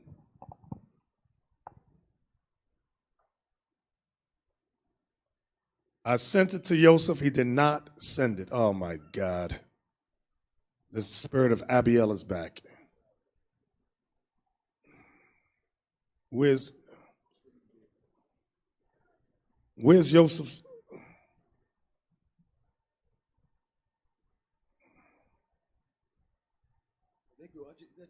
No, that ain't it. Yep, that ain't it. He didn't even post it. Wow. Show me the picture of us. Just Google it then. Yeah. Just put a ceiling. Let me see something. Images. Okay, you can click that one. That's fine. Click that one. Yep, just click it. I'm going to show you something. I'm talking about reconciling. I didn't forget the topic. Can you make it larger? Yeah. Put it on the screen. Every time you try to reconcile with this woman, you call her on FaceTime. This is all you see while she's talking to you. That's some BS right there. Where you at? What you doing? This is all she make sure that FaceTime is over there on the ceiling. She's back here doing something, God knows what. That's not, reconciling deals with primarily face-to-face, not face-to-Facebook or face-to-FaceTime. Okay? Meaning y'all got to sit down and talk and discuss. What are you going to say, Ari? Hey, Bishop, also to add to what you said, sir. Any brother or sister, if a sister's going through a situation or brother's going through a situation in their marriage with a significant other, whoever you're counseling with should not give you counsel or say that distance is what's going to fix your situation. Just going right back to what you said, because her counselor told my wife that yes, it worked. I've seen plenty of relationships work out because they're separated from each other. Like basically, she don't have to go back and have reconciliation with her Lord. You see that? Bad counsel. So that marriage right there is already doomed. Already doomed. And guess what? Yes, it's going to be, I'm going to tell you something, sisters. Let me tell you something. With brothers, it's different. It will always be different than women. Let me explain something to you, sisters. Brother go through a bad marriage, whatever it is. So he wants to talk to a sister. Sister said, well, has this brother been with any other brother? Yeah, it didn't work out, blah, blah, blah. Women generally understand that. But with brothers, you tell him, well, this sister, she been with that brother over there, it didn't work out. Been with that brother, she was with him for a year. Brothers be like, I'm not getting with her. That's the same brother. It's the creepy brothers that'll be, I don't care, I'll get with her. You old creepy little brothers in here. Who wants seconds? Nobody wants seconds. The hell is this? Then, like the captain just said, the whole attention, Bishop, is to gain their wife. Mm-hmm. Their wife get the husband. Just like, I pulled that in Matthew 18. I say it's the same attention. But if you trying to reason with you inside your house, you have to call somebody else and tell them what happened inside your house. Remember, the scripture say one witness. What do you do with one witness? So the other party who's listened to you have not listened to both parties. They're showing you Satan already in the mix. That's why they're bugged out. You're bugged out your mind. Satan already there. Because guess what? You calling another sister, explain what inside your house. The sister you call and say what's going on in your relationship. She have not called your husband to find out what's the whole thing is about. That alone show you Satan is in the mix. It's one side of the story. Exactly. Back to 1 Corinthians 7 and 12, please. Yes, sir. 1 Corinthians chapter 7. Read verse 11 again, I'm sorry. Yes, sir. 1 Corinthians 7 and 11. And if she depart, let her remain unmarried, or be reconciled to her husband, and let not the husband put away his wife. You see that, Paul, or be reconciled to her husband's sister. You got to understand, you're not to come in this truth with your same thoughtish ways. You leave from one man, you don't like him.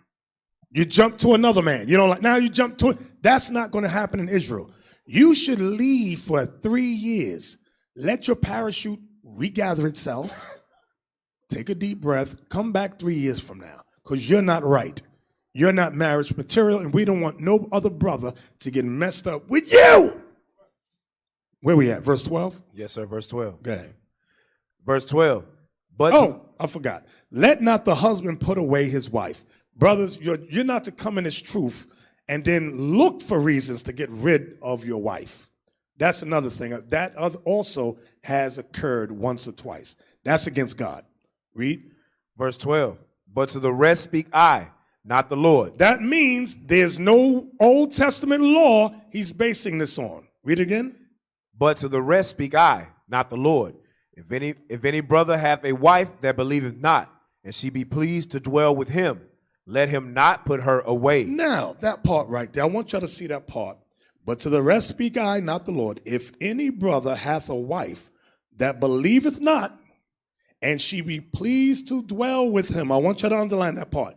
And she be pleased to dwell with him. That's where the confusion always comes in.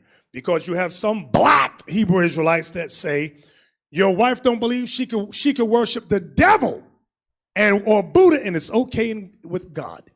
Really, is that what that's talking about? Let's find out. Let's go to 2 Corinthians 6:14. Yes, sir.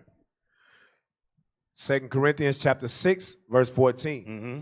Be ye not unequally yoked together with unbelievers. The Bible says, don't be unequally yoked with non-believers. Unbelievers. Go ahead. For what fellowship have righteousness with unrighteousness? So the Bible already says, don't get married to unbelievers. So now, that should be the mindset. But now, when we go back to 1 Corinthians, Paul is dealing with a situation. You came into the truth and you're already married to this woman. And she says, I don't believe in Christ. I don't believe in keeping the commandments. I don't believe that. That's what's happening today. So read that again, 1 Corinthians 7 and verse 12. Yes, sir. 1 Corinthians 7, verse 12. But to the rest speak I, not the Lord. If any brother hath a wife that believeth not, and she be pleased to dwell with him, let him not put her away. So let me give you an example. Go to Genesis. Go to Genesis chapter 35. Let's read verse 1 and 2. You're going to find out something about our foremothers. Genesis chapter 35 and verse 1. Mm-hmm. And God said unto Jacob, arise, go up to Bethel and dwell there, and make there an altar unto God that appeared unto thee when thou fleddest from the face of Esau thy brother. Then Jacob said unto his household. Jacob said to his household, that includes his wife Rachel and his wife Leah, because he had two. Go ahead. Then Jacob said unto his household and to all that were with him, put away the strange gods that are among you, and be clean, and change your garments. So what I want y'all to see, they were worshiping other gods. Jacob had to set that house in order. He knew his wives was dealing with idols. Remember, they stole, Rachel stole, what's his name? Laban's idols. They were idolaters. Jacob was the one that had to set the house in order. And remember, he loved Rachel. And God killed Rachel. She wasn't right. As pretty as she wasn't right. And the Lord killed her after she had Benjamin. Okay? But the point is, he told them, God was dealing with Jacob. Jacob said, put away those strange gods. Wash and change your clothes. Something like that, he says. Is that what he said? Yes, sir. Change your garments. Change your garments. Yeah, change your clothes. Garments is clothes. The hell is this? So, now back to 1 Corinthians 7 and 12 again. Yes, sir. 1 Corinthians chapter 7 and verse 12. But to the rest speak I, not the Lord. If any brother have a wife that believeth not, and she be pleased to dwell with him. And she be pleased to dwell with him. Go ahead. Let him not put her away. Let him not put her away. What? So if she's worshiping white Jesus, listen, get that out the house. Get rid of that. Or eating this pork and all that, you got to change that. You got to set things. She, in her mind, you may know she may never really believe. But guess what? She's going to follow what you say because she loves you. Now watch this. I'm going to show you a couple of videos. Give me the video about how to parent. How to parent.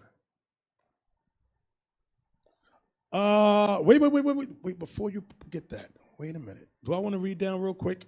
Read down real quick. I'm going to show y'all something. Yes, sir. Verse 13. And the woman which hath an husband that believeth not. Here it comes. If he be pleased to dwell with her. If he be pleased to dwell with her. Go ahead. Let her not leave him. Don't leave him. The same is vice versa now. He might not believe, but guess what? He says, you know what? I love my wife. I'm not going to have white Jesus on the wall no more. I'm not going to eat pork in here. None of that. I want to keep this family together. Read. Verse 14. Now, this is very pivotal. For the unbelieving husband is sanctified by the wife, and the unbelieving wife is sanctified by the husband. Here it comes. Else were your children unclean, but now are they holy. I want y'all to underline that part right there. Else were your children unclean. Else were your children unclean. For example, you're an Israelite, you teach the commandments, right?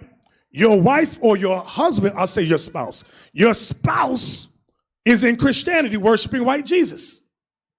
And your children see you keep the high holy days, you keep the commandments. But mommy or daddy worships a white image of Jesus, celebrates Christmas and New Year's Eve and all kind of, and the child grows up what? Confused. Because daddy does one thing, mommy does something completely different.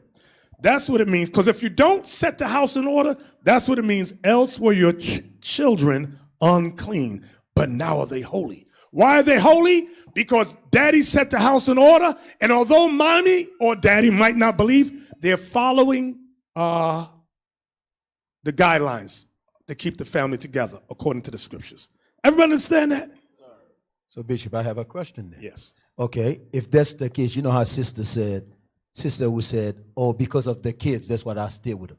That's you heard that many I've times. heard that. Sister says, because of the kid, that's why I stay with him. But the Bible is clear what he said.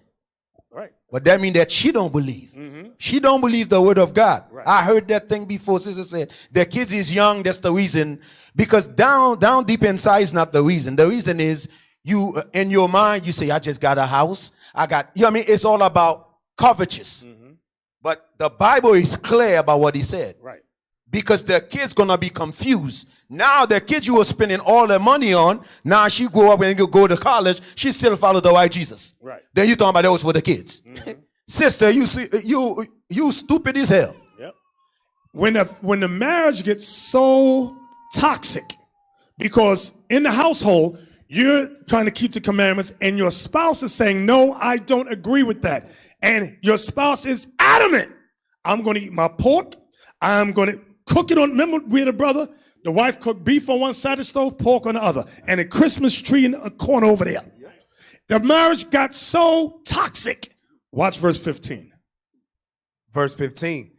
But if the unbelieving depart, let him depart. Let them go. Watch this. Now you might say, but they're content with staying in the house, but there's confusion in the house.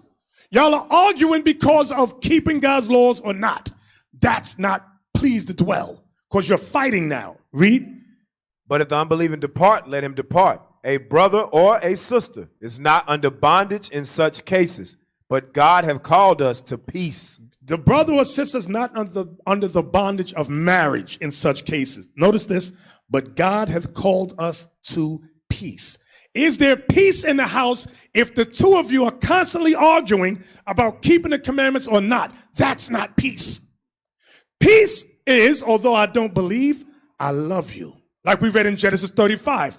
Leah and Rachel obeyed what Jacob said. Now it's going to be vice versa too. It might be the woman that says, you know what? I'm keeping these commandments and I want peace in this house. There got to be peace. The husband will say, you know what? Babe, I don't believe like you believe, but I want to keep peace. I love you. I'm take down my white Jesus. I'm not going to bring this pork into the house. In fact, I'm not even smoking weed no more. I'm going to try to keep this marriage together. That's what that's going into. Now watch these videos right here. Watch this. Put it on screen. This is for when you're unequally yoked. Go ahead. Years of marriage. They plan to raise their 3-month-old son together. However, many experts say the pair's religious differences really could have a huge impact on their co-parenting. Jackson grew up as a Jehovah's Witness, and Almana is Muslim. Some say co-parenting could be easier if the pair decided on just one faith to raise the child under. Others say it should be up to the child as they grow older. Joining us now to talk more about this, to consider, when co-parenting with different religions, is our relationship expert and pastor, Derek Triplett. Derek, good to see you. Oh, God. What do you think about that? Should people, switch religions or whatever when they get married and as they're raising kids, or is it okay? This is very, very tough. There is no easy answer to this question. One of the things you have to look at, especially when I want you to see how this Christian pastor, let's see if he brings forth any scriptures about the subject of one believes and one don't believe. Go ahead. Dealing with Middle Eastern religions versus Western religions, it's very, very different. It's very, very difficult. Some people, especially with Western religions, have a very passive approach to their religion. Yeah, I'm Christian, yeah, but we don't really go to church. But when your belief system determines your actual behavior, that's a whole nother thing. Yeah, right? Absolutely, because for many people, their religion is their way of life, yes. Right? Okay, so, and this is probably even more common that what we see in the United States is you have one parent who's Jewish and one parent who's Christian, and they celebrate both holidays. What are your thoughts on that? It's a great idea. It allows the child to be very aware of both religions. It also allows... You see that? That's confusion right there.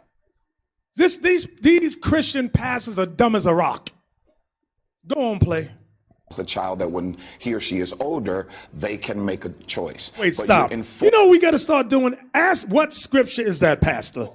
Give us a scripture in verse, Nooka. That's what we got to start doing, because they lie all the time, and people believe their lies. because he don't have answer for that. You heard his stupidity statement. Let the child take care of that. That's how stupid our people are. Because they don't have the solution, they cannot go to the scripture. Hey, let's do both now. Let the child take care of that down the line. That's a stupid mindset. Go ahead.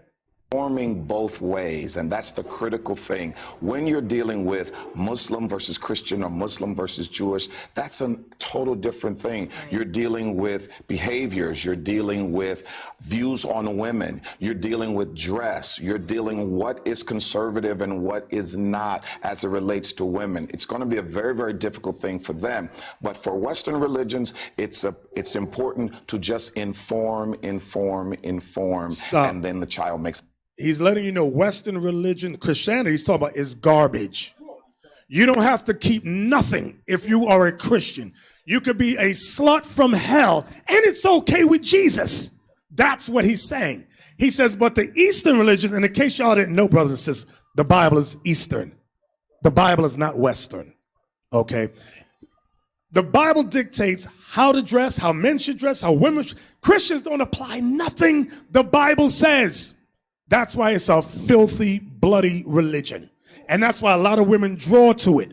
I can shake my butt, I can show my breastises and do what I want to do. I'm with that one. And you try to bring them the Bible, sister, cover your breastises, cover your behind. Why? Ew, no, that's not right. That's why a lot of them going to die here in America. Come as you are and stay as you be. Play on. It's a decision after that. If you raise in two religions, don't we also instill in a child a sense of tolerance as well? Because, and that seems to be what's lacking in the world, is intolerance towards other religions. And if you say, well, this is what mommy believes, this is what daddy believes, you get to decide as you get older what you believe, all of a sudden, it's okay to think differently than someone else. I can still love this person and yet have a different faith. It's a great point. Tolerance is so very, very important. I don't think it's the mom and the dad. All right, stop right there. I got to tell you, that's a lie. That's a lie. You ever have so-called Edomite or white friends at work or wherever, and the moment you tell them you believe Christ is black, that friendship is over. It's kaput. They be like, what? God is black. Jesus, we're Edomites. You're an Israel. They will hate your guts. It has happened with many brothers and sisters. We've seen it. We've experienced it. Play on.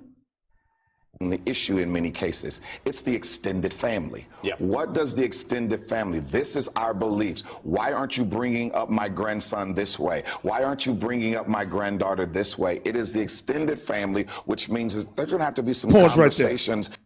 The conversations you got to have with your extended family, meaning either your family or her family, because some family members want to impose their filthy. You ever see these Christians? You got to have the tree. Let them make their own mind up and celebrate Christmas. In one voice you said, let them make up their own mind. And the second sentence was, put a Christmas tree up, let them celebrate Christmas. Well, which one is it? These Christians, and it's these Christians that you're oppressing the children, having them not eat pork. Let that boy eat pork. Let him eat the pork.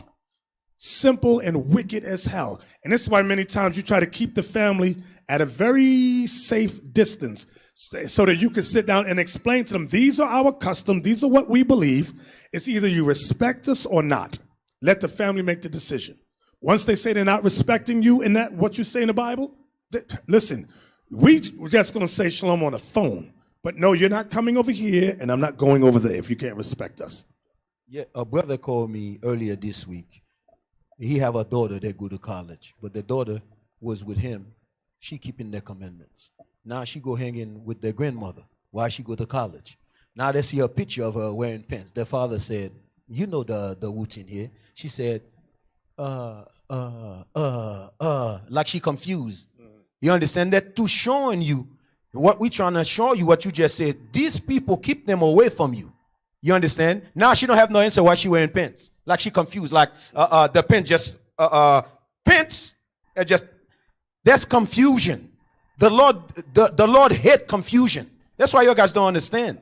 That's why you have to keep these people far away from you. And again, we're talking about family members that don't respect you. Some family members, they're good with you. We're not talking about those family members. So I don't want nobody, they destroy family. No. We're talking about family members that interfere in your marriage, trying to destroy what you're trying to build. Those are the ones who's toxic and dangerous. Everybody understand that? Okay. Play on. That are layered out throughout the family to say, here's the situation that we're in. My advice to people is before you get married, talk this through. Don't get in this situation if you absolutely, because it's difficult once you get through. I'm curious. I just want to follow up on that. Do you think it's generational that older generations maybe are not as tolerant and as the newer generations maybe a little bit more open-minded? Well, you've got to understand that one, the older you are, the deeper the roots. Sure. So true. And so it may not simply be a matter of intolerance. It's a matter of my strength and my commitment to this faith may be a lot stronger than someone who's in their 20s. Right. And sometimes it's the religion that's intolerant, and that makes it challenging too. So. Absolutely. It's tough. The best thing to do is make sure that in the dating process, you talk through this and understand your core beliefs are not going to change just because you fell in love with somebody. True. You have to make sure that they can handle what your core beliefs are. That's a great point. Derek, how can our viewers find you? Okay, stop right there. So we want to thank Pastor Dumbass for not knowing the Bible, not knowing the scriptures. And there's no discussion.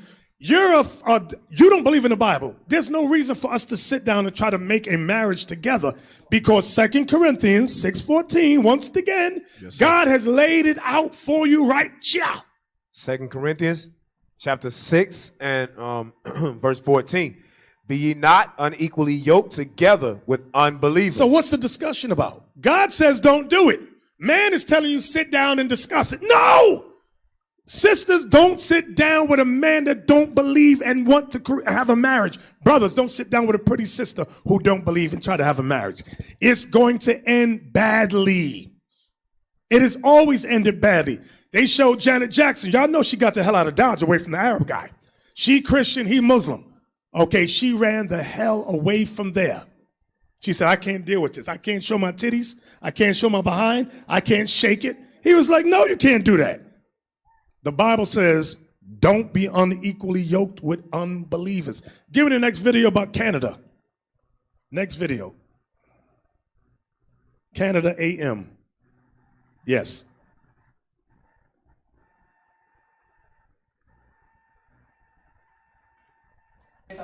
And welcome back. Easter and Passover are two of the holiest celebrations on the calendar. With that in mind, we wondered this.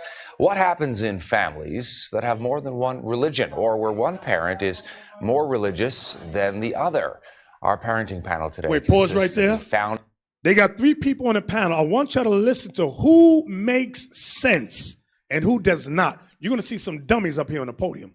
But listen to see who makes some kind of sense. Play. Of the Multiple Mayhem Mama newsletter. We love it. Samantha Kemp Jackson is here, plus professor of music at York University, Sundar Viswanathan, and the founder of Parent Tested, Parent Approved, Sharon Venturine. Great to have the 3 of you on today. Thanks for having us. Let me start with you, Sharon, if I can. So you are Jewish. Yes. Your faith is important to you. You observe some of the dietary restrictions. Your husband, less so. Less so. How tricky is that? So we had an agreement. Before we got married, we had a very frank discussion, and I explained to him how a lot of the holidays I'm much more traditional than he is, and that it was very important to me for our children to be more traditional until they were old enough to decide on their own. So he was very open, honest, and said, listen, I will do it in the home. I will do things that are important to you. Outside of the home, I'm going to choose to do it the way I'm comfortable. So in the Jewish faith, you don't eat pork in the home at all, period. So my husband will choose to eat that, but outside of the home, he won't bring it into the home, and he sets a good example for the kids because he knows how important it is for me. Stop! Sundar, you're Hindu. Stop right there. That right there. No. Notice what she said. It causes, what's the, back it up, something she just said. The end, about confusion. Go back. Come on, man. Period. So my husband will choose to eat that, but outside of the home, he won't bring it into the home, and he sets a good example for the kids. He sets a good example for the kids. That's what I wanted to get to. She's saying in the house, and believe it or not, this is what we're reading. Give me 1 Corinthians 7 again. And I want the woman part. Verse 14. Verse 13. 1 Corinthians chapter 7, verse 13. And the woman which hath an husband that believeth not, and if he be pleased to dwell with her, let her not leave him. The pleased to dwell means the household is going to be at peace. Whatever you're following in that Bible, I'm going to abide by to keep this family together because I love you. Why? So that he can be a good example to the children. The children see one faith, one understanding. There's no confusion in the home. Everybody understand that? Yes, that's pleased to dwell. That's what it's talking about. Back to the video now. It's because he knows how important it is for me. Sundar, you're Hindu. Your wife is Catholic. And you have two daughters. A son and a daughter. A son and a daughter. Yeah. The older one goes to Catholic school, correct? That's right. This has got to be somewhat tricky for you to navigate as well because Easter's coming up. Yeah. Well, think about the both of us, my wife and I. We're both, we have our different faiths that we were brought up in or that our backgrounds, but we're spiritual in our bent. We're thinking about religion, but I'm open for my daughter to go to Catholic school. The different things that she's talking about in Catholic school, I think there are a lot of fundamentals that connect with Hinduism and with other faiths for that matter. So it's really about, for her, she's only 4, so we're just starting to address these issues. And we went to church on Sunday, Palm Sunday. We all went to church. And, you know, when we talk to her about things, she comes back from school and says, you know, Jesus did this, Jesus, et cetera, et cetera. And I'll say, and then she'll say, oh, who is Jesus and this and that. And then I'll try to explain to her about, you know, how this is one way of looking at the teaching of one person's view of God, or one religion's view of God, but that several religions have different names for God, and we all have the same sort of foundations. Right. You know, right now it's fairly simple because they're young. Sure. I can't say I have the answers yet for later on. Right. But I think to keep it as simple as possible right now and make the kids realize, or at least our older kid, realize that religions are connected. There are a lot of things that connect religions, and that's what's important to me and my wife. Sure. So it's more about the teachings than the teacher. More about the message than and how, you know, who is relaying the message. So those are the kind of things we were talking to our daughter about. And there were some things that came up on Sunday. For instance, the word crucifixion and blood came up quite a bit on Sunday. So she was asking some questions and haven't figured out how to broach those exactly yet. Let's bring in this bit of the conversation as well. So you have a big family. I do. And you consider yourself to be lapsed Christian. Yes, sometimes I'm a you feel a little guilty about this situation. What's it like for you? I do. I'm culturally Christian. I was raised in the Christian tradition. We went to church on Sundays. I went to Easter. You know, Easter Sunday was a big deal. I'm not really a religious person, but I'm spiritual. I believe in a God, but I'm not, you know, following the religious part of things. But we do celebrate Easter and Christmas and those types of things. That's your My Christian. husband's not religious at all. So I Wait, think it's stop. really Wait, notice important. what she said? She said, my husband is not religious at all. She grew up in a Christian church. Notice how she identified herself a lapsed Christian. She joined with that man. He made money, good looking. She said, you know, I'm going to join with him. But she already knew he don't believe in nothing. So now what she grew up learning, she's what she called lapse. She don't do nothing now. She just celebrate Christmas once in a while. Go back to the beginning of her speech, her little spiel, the black woman. She should never let you down when it comes to stupidity. Some of them. Go ahead. Guilty about this situation. What's it like for you? I do. I'm culturally Christian. I was raised in the Christian tradition. We went to church on Sundays. I went to Easter. You know, Easter Sunday was a big deal. I'm not really a religious person, but I'm spiritual. I believe in a God, but I'm not, you know, following the religious part of things. But we do celebrate Easter and Christmas and those types of things. My husband's not religious at all. So I think it's really important to teach kids what your background is. But as you said, wait, pause. Give me that scripture in Proverbs where it says the way of the righteous is more, Proverbs 12 I and think. 26. Yes. This, sisters, when you decide to marry, you find this good-looking man, you know he believes in nothing, but you decide you want to join with this man. This is what happened with this sister, and it's going to happen with you sisters if you don't listen. Read. Proverbs chapter 12, verse 26. The righteous is more excellent than his neighbor. That's the brother or sister that's in the scriptures. Following. Go ahead. But the way of the wicked seduceth them. But the way of the wicked seduces them. You hook up with a man or woman that believes nothing, or they're lapsed. They're going to, it says they will seduce you. But the way of the wicked seduces them. Go ahead. Was that it? Yes, sir. That was it. Yes, sir. All right. So that's what's going to happen. It's not if, ands, or buts. Back to the video. Commonality between a lot of the different religions. And I think with most religions and most traditions, you realize that there are some things that are similar. So treating people nicely, being empathetic, being kind. I think those are commonalities that we can find from a lot of faiths. So it doesn't matter if it's Judaism, if it's Hinduism, if it's Christianity, there's many commonalities there. Yeah, and I think that's important to teach kids. The basics. And what do you hope for your kids, Sharon? When you think ahead to what they're going to do and how important religion may or may not be in their lives when they get older. What do you say to them? You know what? I tell them that when they're old enough to make their own decisions, I will give them that freedom. Okay, go ahead. Check. Hey, so you was going over these two religions, watching these videos and things like that. Can you take it off the screen so we can see? Thank you. Maybe a year or two ago, it was an order put out with leadership, and we know what it is because they was unequally yoked together in the house, right? I'm thinking, meditating on these scriptures you're going over about being unequally yoked with a non-believer, and some of the brothers and sisters, there's a lot of people in IUIC are still yoked together with that non-believer. It just dawned on me about Ezra when he had the vision of Christ giving people the crowns. And Ezra asked, who are these that receive these crowns? And the angel asked him.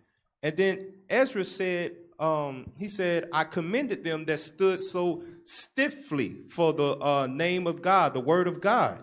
So I'm thinking to myself, if you are yoked together with a non-believer, what are you standing stiffly for?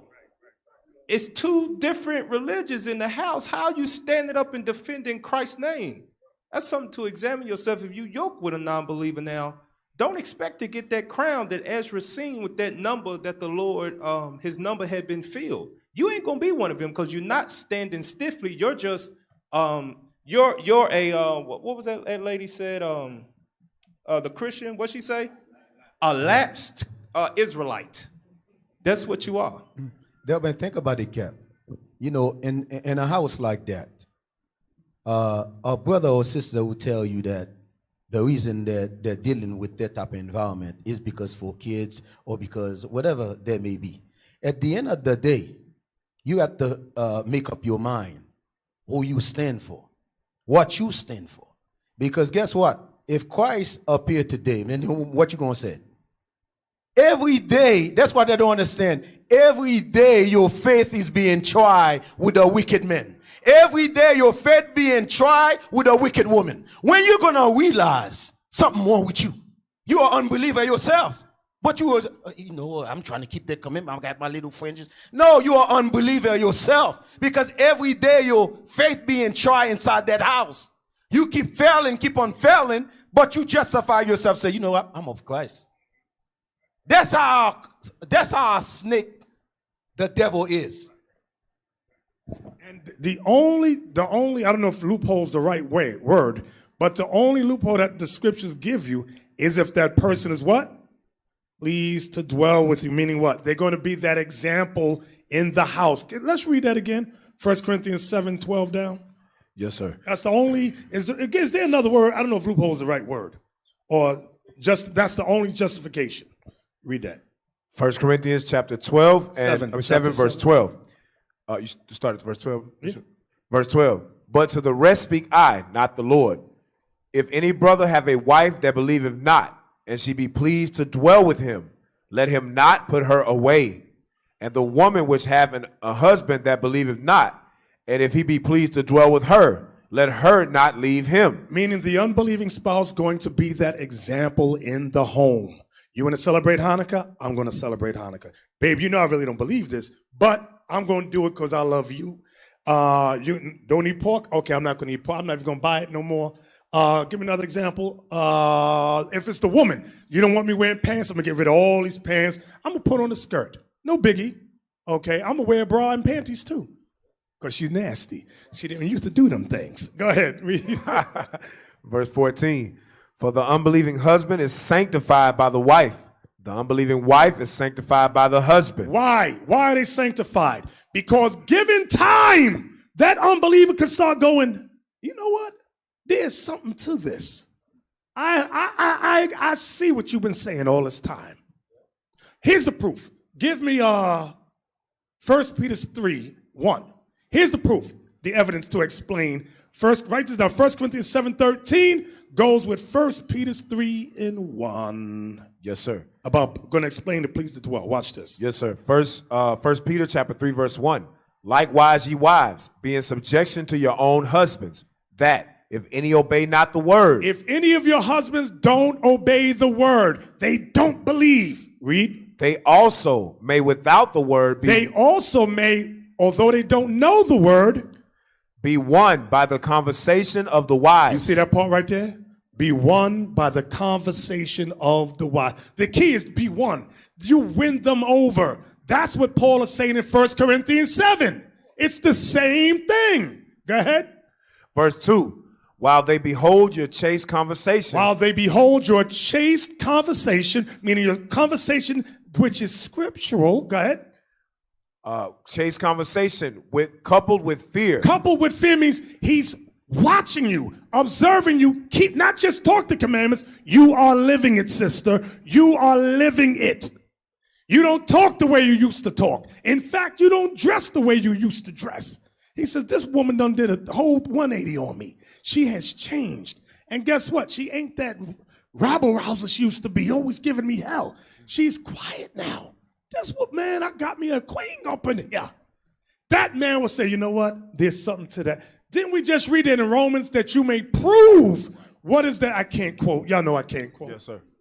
Good, acceptable, perfect will of God. Yes, you good right there. That's saying the same thing. Let's go back to 1 Corinthians 7. Yes, sir. Read verse 14 again, Bishop? Yes, please. 1 Corinthians chapter 7 and verse 14. For the unbelieving husband is sanctified by the wife, and the unbelieving wife is sanctified by the husband. Else were your children unclean. Meaning, if you don't do it that way, both of you being an example in the home, doing what the scriptures say, although one don't believe, your children will be unclean. Meaning, they will be mentally and spiritually confused. That's what it's saying. Go ahead. But now are they holy. But now are they holy. But if the unbelieving depart. But now it's so toxic because you keep fighting about God's laws. It's so toxic. The unbeliever says what? Read it again. But if the unbelieving depart, let him depart.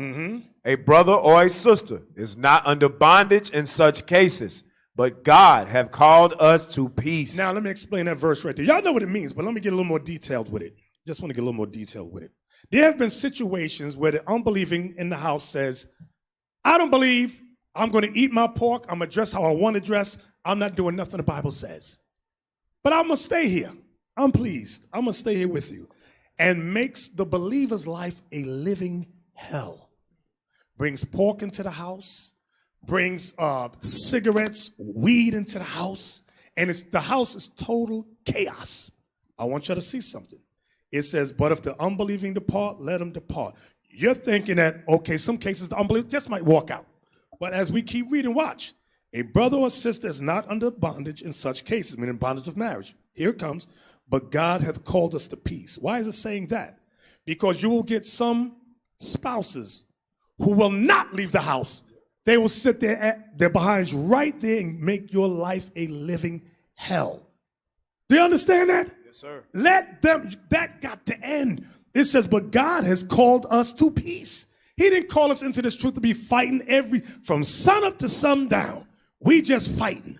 He want to have sex on the menstrual. You telling the man not to have sex with you on your menstrual. He don't want to hear it. Babe, that's how we got together. You're showing him the law. He don't want to hear it. Now he's forcing you. What are you going to do, sister? What are you going to do now? You have to make a decision.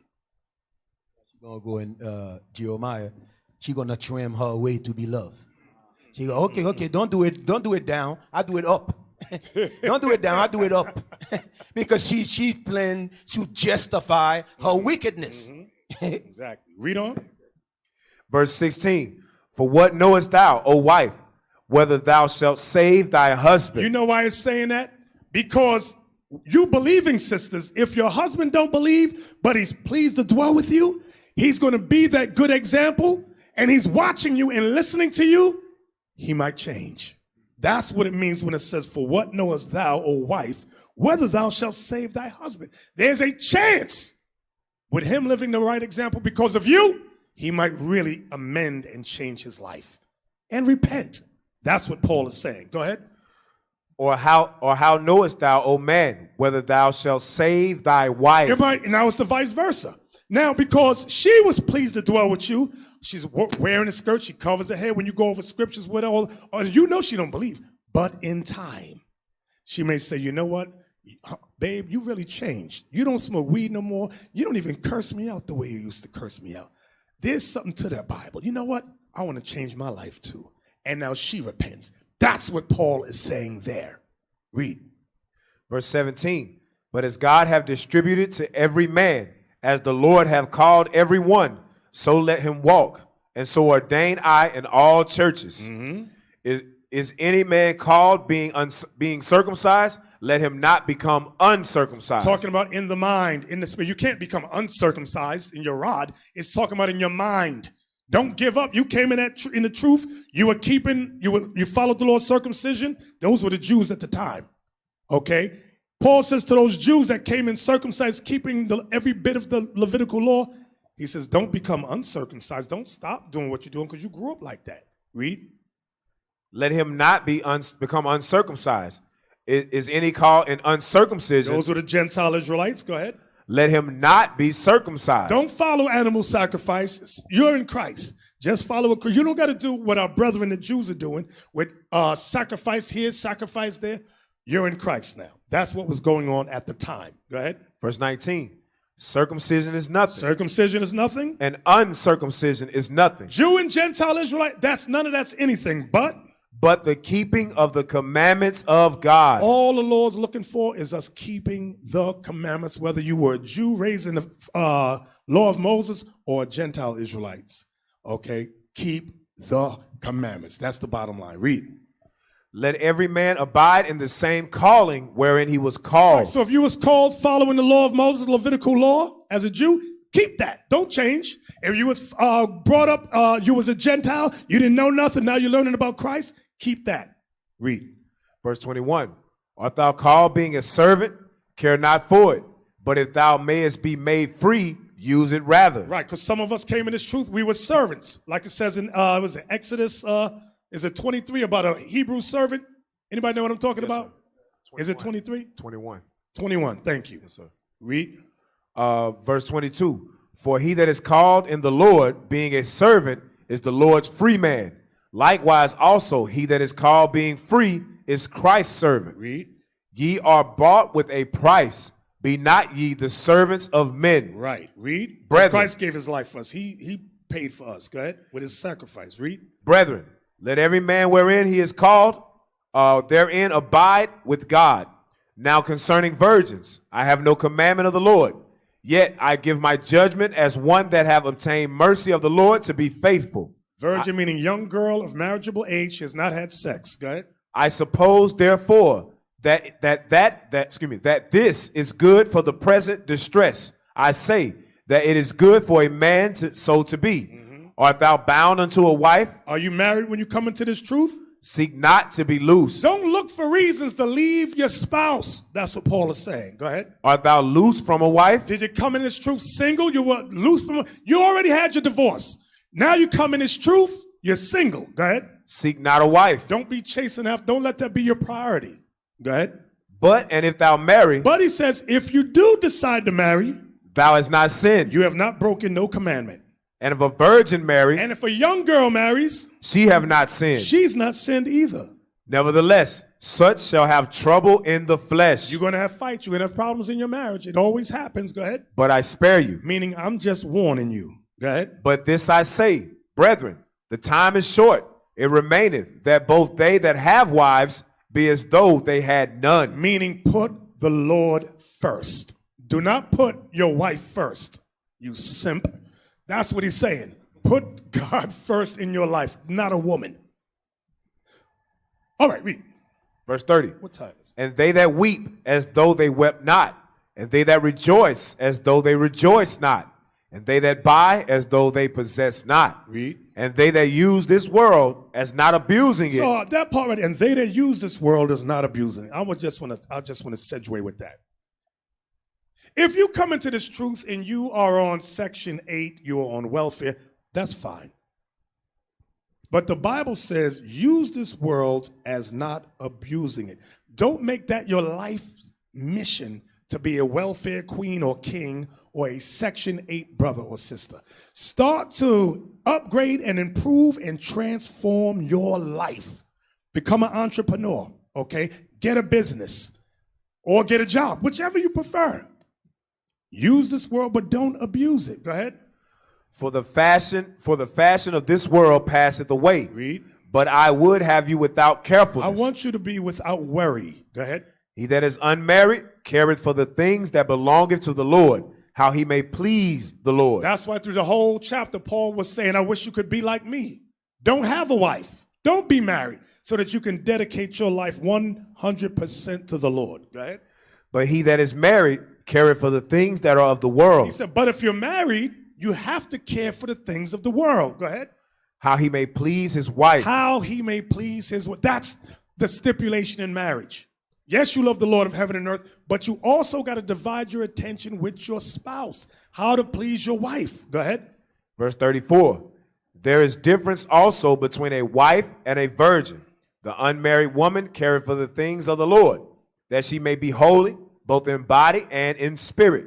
But she that is married careth for the things of the world, how she may please her husband. Now it says, now that married sister, she also got to do the things of the world, how to please her husband. You heard that? You research, sisters. Do the things of the world, how you may please your husband. Get the jelly. Whoa! Bring the bed. Go ahead. I'm sorry. Go ahead. Verse 35. And this I speak for your own profit, not that I may cast a snare upon you, but for that which is common. But for that which is beautiful. Go ahead. And that ye may attend upon the Lord without distraction. See what Paul said? I want you to attend unto the Lord without distraction. If you're married, you will have a distraction because you got to divide your time. But remember what he said, let him that is married, how does it go? Time is short. It remaineth that both they that have wives be as though they have none. He said, keep that in mind. Let God be your focus. Go ahead. Verse 36. But if any man think that he behaveth himself uncomely towards his virgin. Because many times brothers were engaged, or the word is betrothed to virgins that they didn't deal with for a while. Go ahead. If she passed the flower of her age. Meaning she's gone into menopause. She has passed the flower of her age. Because back then, betrothal meant just that. She could not run out. You taking too long to marry me. And now she goes to get somebody else. That was not during the Bible times. She was betrothed to you. She's yours. Go ahead. Read it again. Yes, sir. But if any man think that he behaveth himself uncomely towards his virgin, if she pass the flower of her age and need so require, let him do what he will. He sinneth not. Let them marry. Right, let them marry. Consummate the marriage. That's what he's saying. She's older now. She's past the flower of her age, meaning the flower of her youth. She's in the menopause stage. Marry her. Consummate the marriage now. What you waiting for? Go ahead. Verse 37. Nevertheless, he that standeth steadfast in his heart, having no necessity. Having no necessity, meaning what? Verse 9 again. Read verse 9. Verse 9. But if they cannot contain, let them marry. For it is better to marry than to burn. Now verse 37 again. Verse 37. Nevertheless, he that standeth steadfast in his heart, having no necessity. He's not burning sexually. Go ahead. But have power over his own will. He's disciplined in his own mind. Go ahead. And have so decreed in his heart that he will keep his virgin, doeth well. He said, oh, no, I'm not going to consummate it. I'm just going to keep her around. Go ahead. 38. So then he that giveth her in marriage doeth well. But he that giveth her not in marriage doeth better. Because there's no distraction. Go ahead. The wife is bound by the law as long as her husband liveth. But if her husband be dead, she is at liberty to be married to whom she will, only in the Lord. Meaning the widow, she has to only marry somebody in the truth. Go ahead. But she is happier if she so bide after my judgment. Meaning stay single. Go ahead. And I think also that I have the Spirit of God. So with that, brothers and sisters, we say shalom. All praises.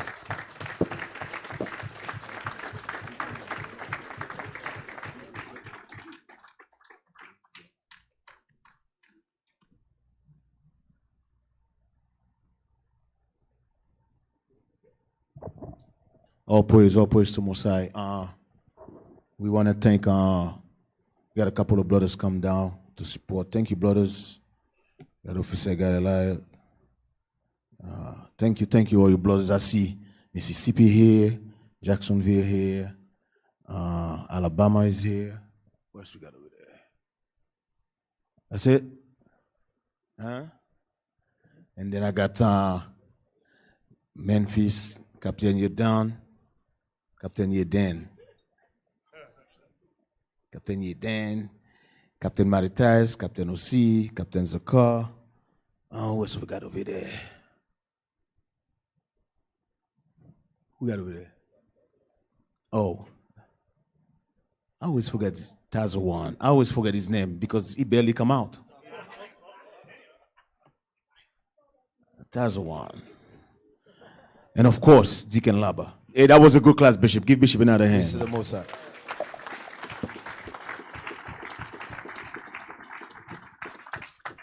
Oh, praise Cap. Anything else?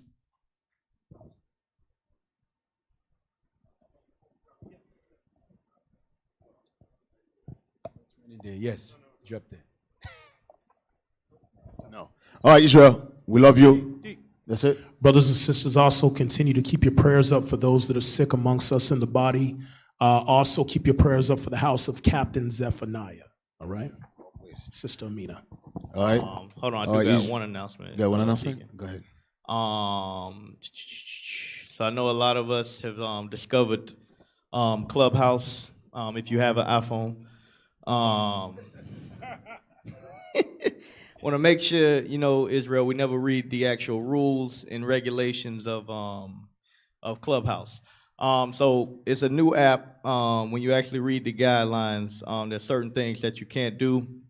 I'm not going to throw anybody's names out, but apparently they were live streaming and pay-per-viewing for those that don't have an iPhone. That's actually against the rules. No, that was Deacon Abiel. You ain't calling no name. I'm going to call you. So I'm just going to read the rules real quick. These are the community guidelines because we don't want y'all to get kicked out. It says you may not transcribe, record, or otherwise reproduce or share information obtained in the Clubhouse without prior permission. So when y'all in our groups, when we run the groups, that's fine. But other groups, if you screenshot stuff and put it out there, you're liable for them to report you, so on and so forth. So just make sure we following in accordance, in Lord's will. We bring a lot of souls in through that thing. And just to add to that, I hope you all heard epic thrashing on Clubhouse last night by the bishop and the deacons. It was epic. So for those of you who bootlegged it, have the copy when someone's walking past the screen in your video, when you bootleg a movie? Yeah, some of y'all got that version. Somebody walked past it. But for those of you who were in there, listen, camp was in Clubhouse last night.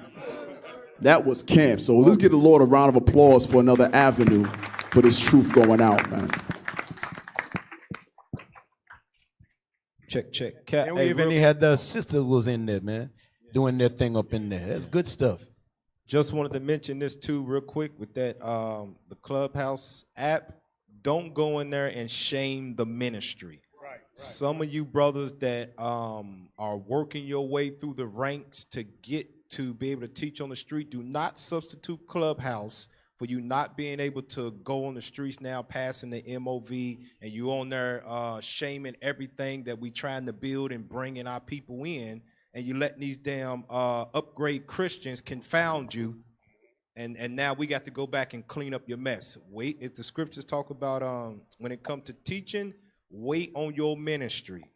Let the bishops, deacons, and captains, and whoever they choose to represent as far as IUIC, because they know who we are. Our speech bewrayeth us. But whoever they choose, you fall in line with that and let them handle that.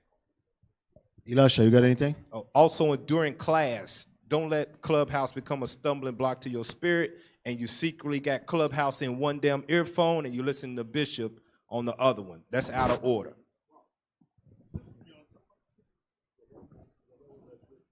Yeah, and you sisters that are on there, you know, we got a group that's called Biblical Smoke right now. You know, you can hop on there when you see us going on there, and you can possibly, if you get called up, you can you know, have your 2-3 minutes or whatever we give you to speak on behalf of whatever the topic is. So don't be afraid. It's called Biblical Smoke. Right. Praise the sisters that have studied. You can tell the sisters that study when they open their mouth. Oh, that sister right there study. If you know you ain't studied, sister, please shh. Just listen. All right. Not anything else?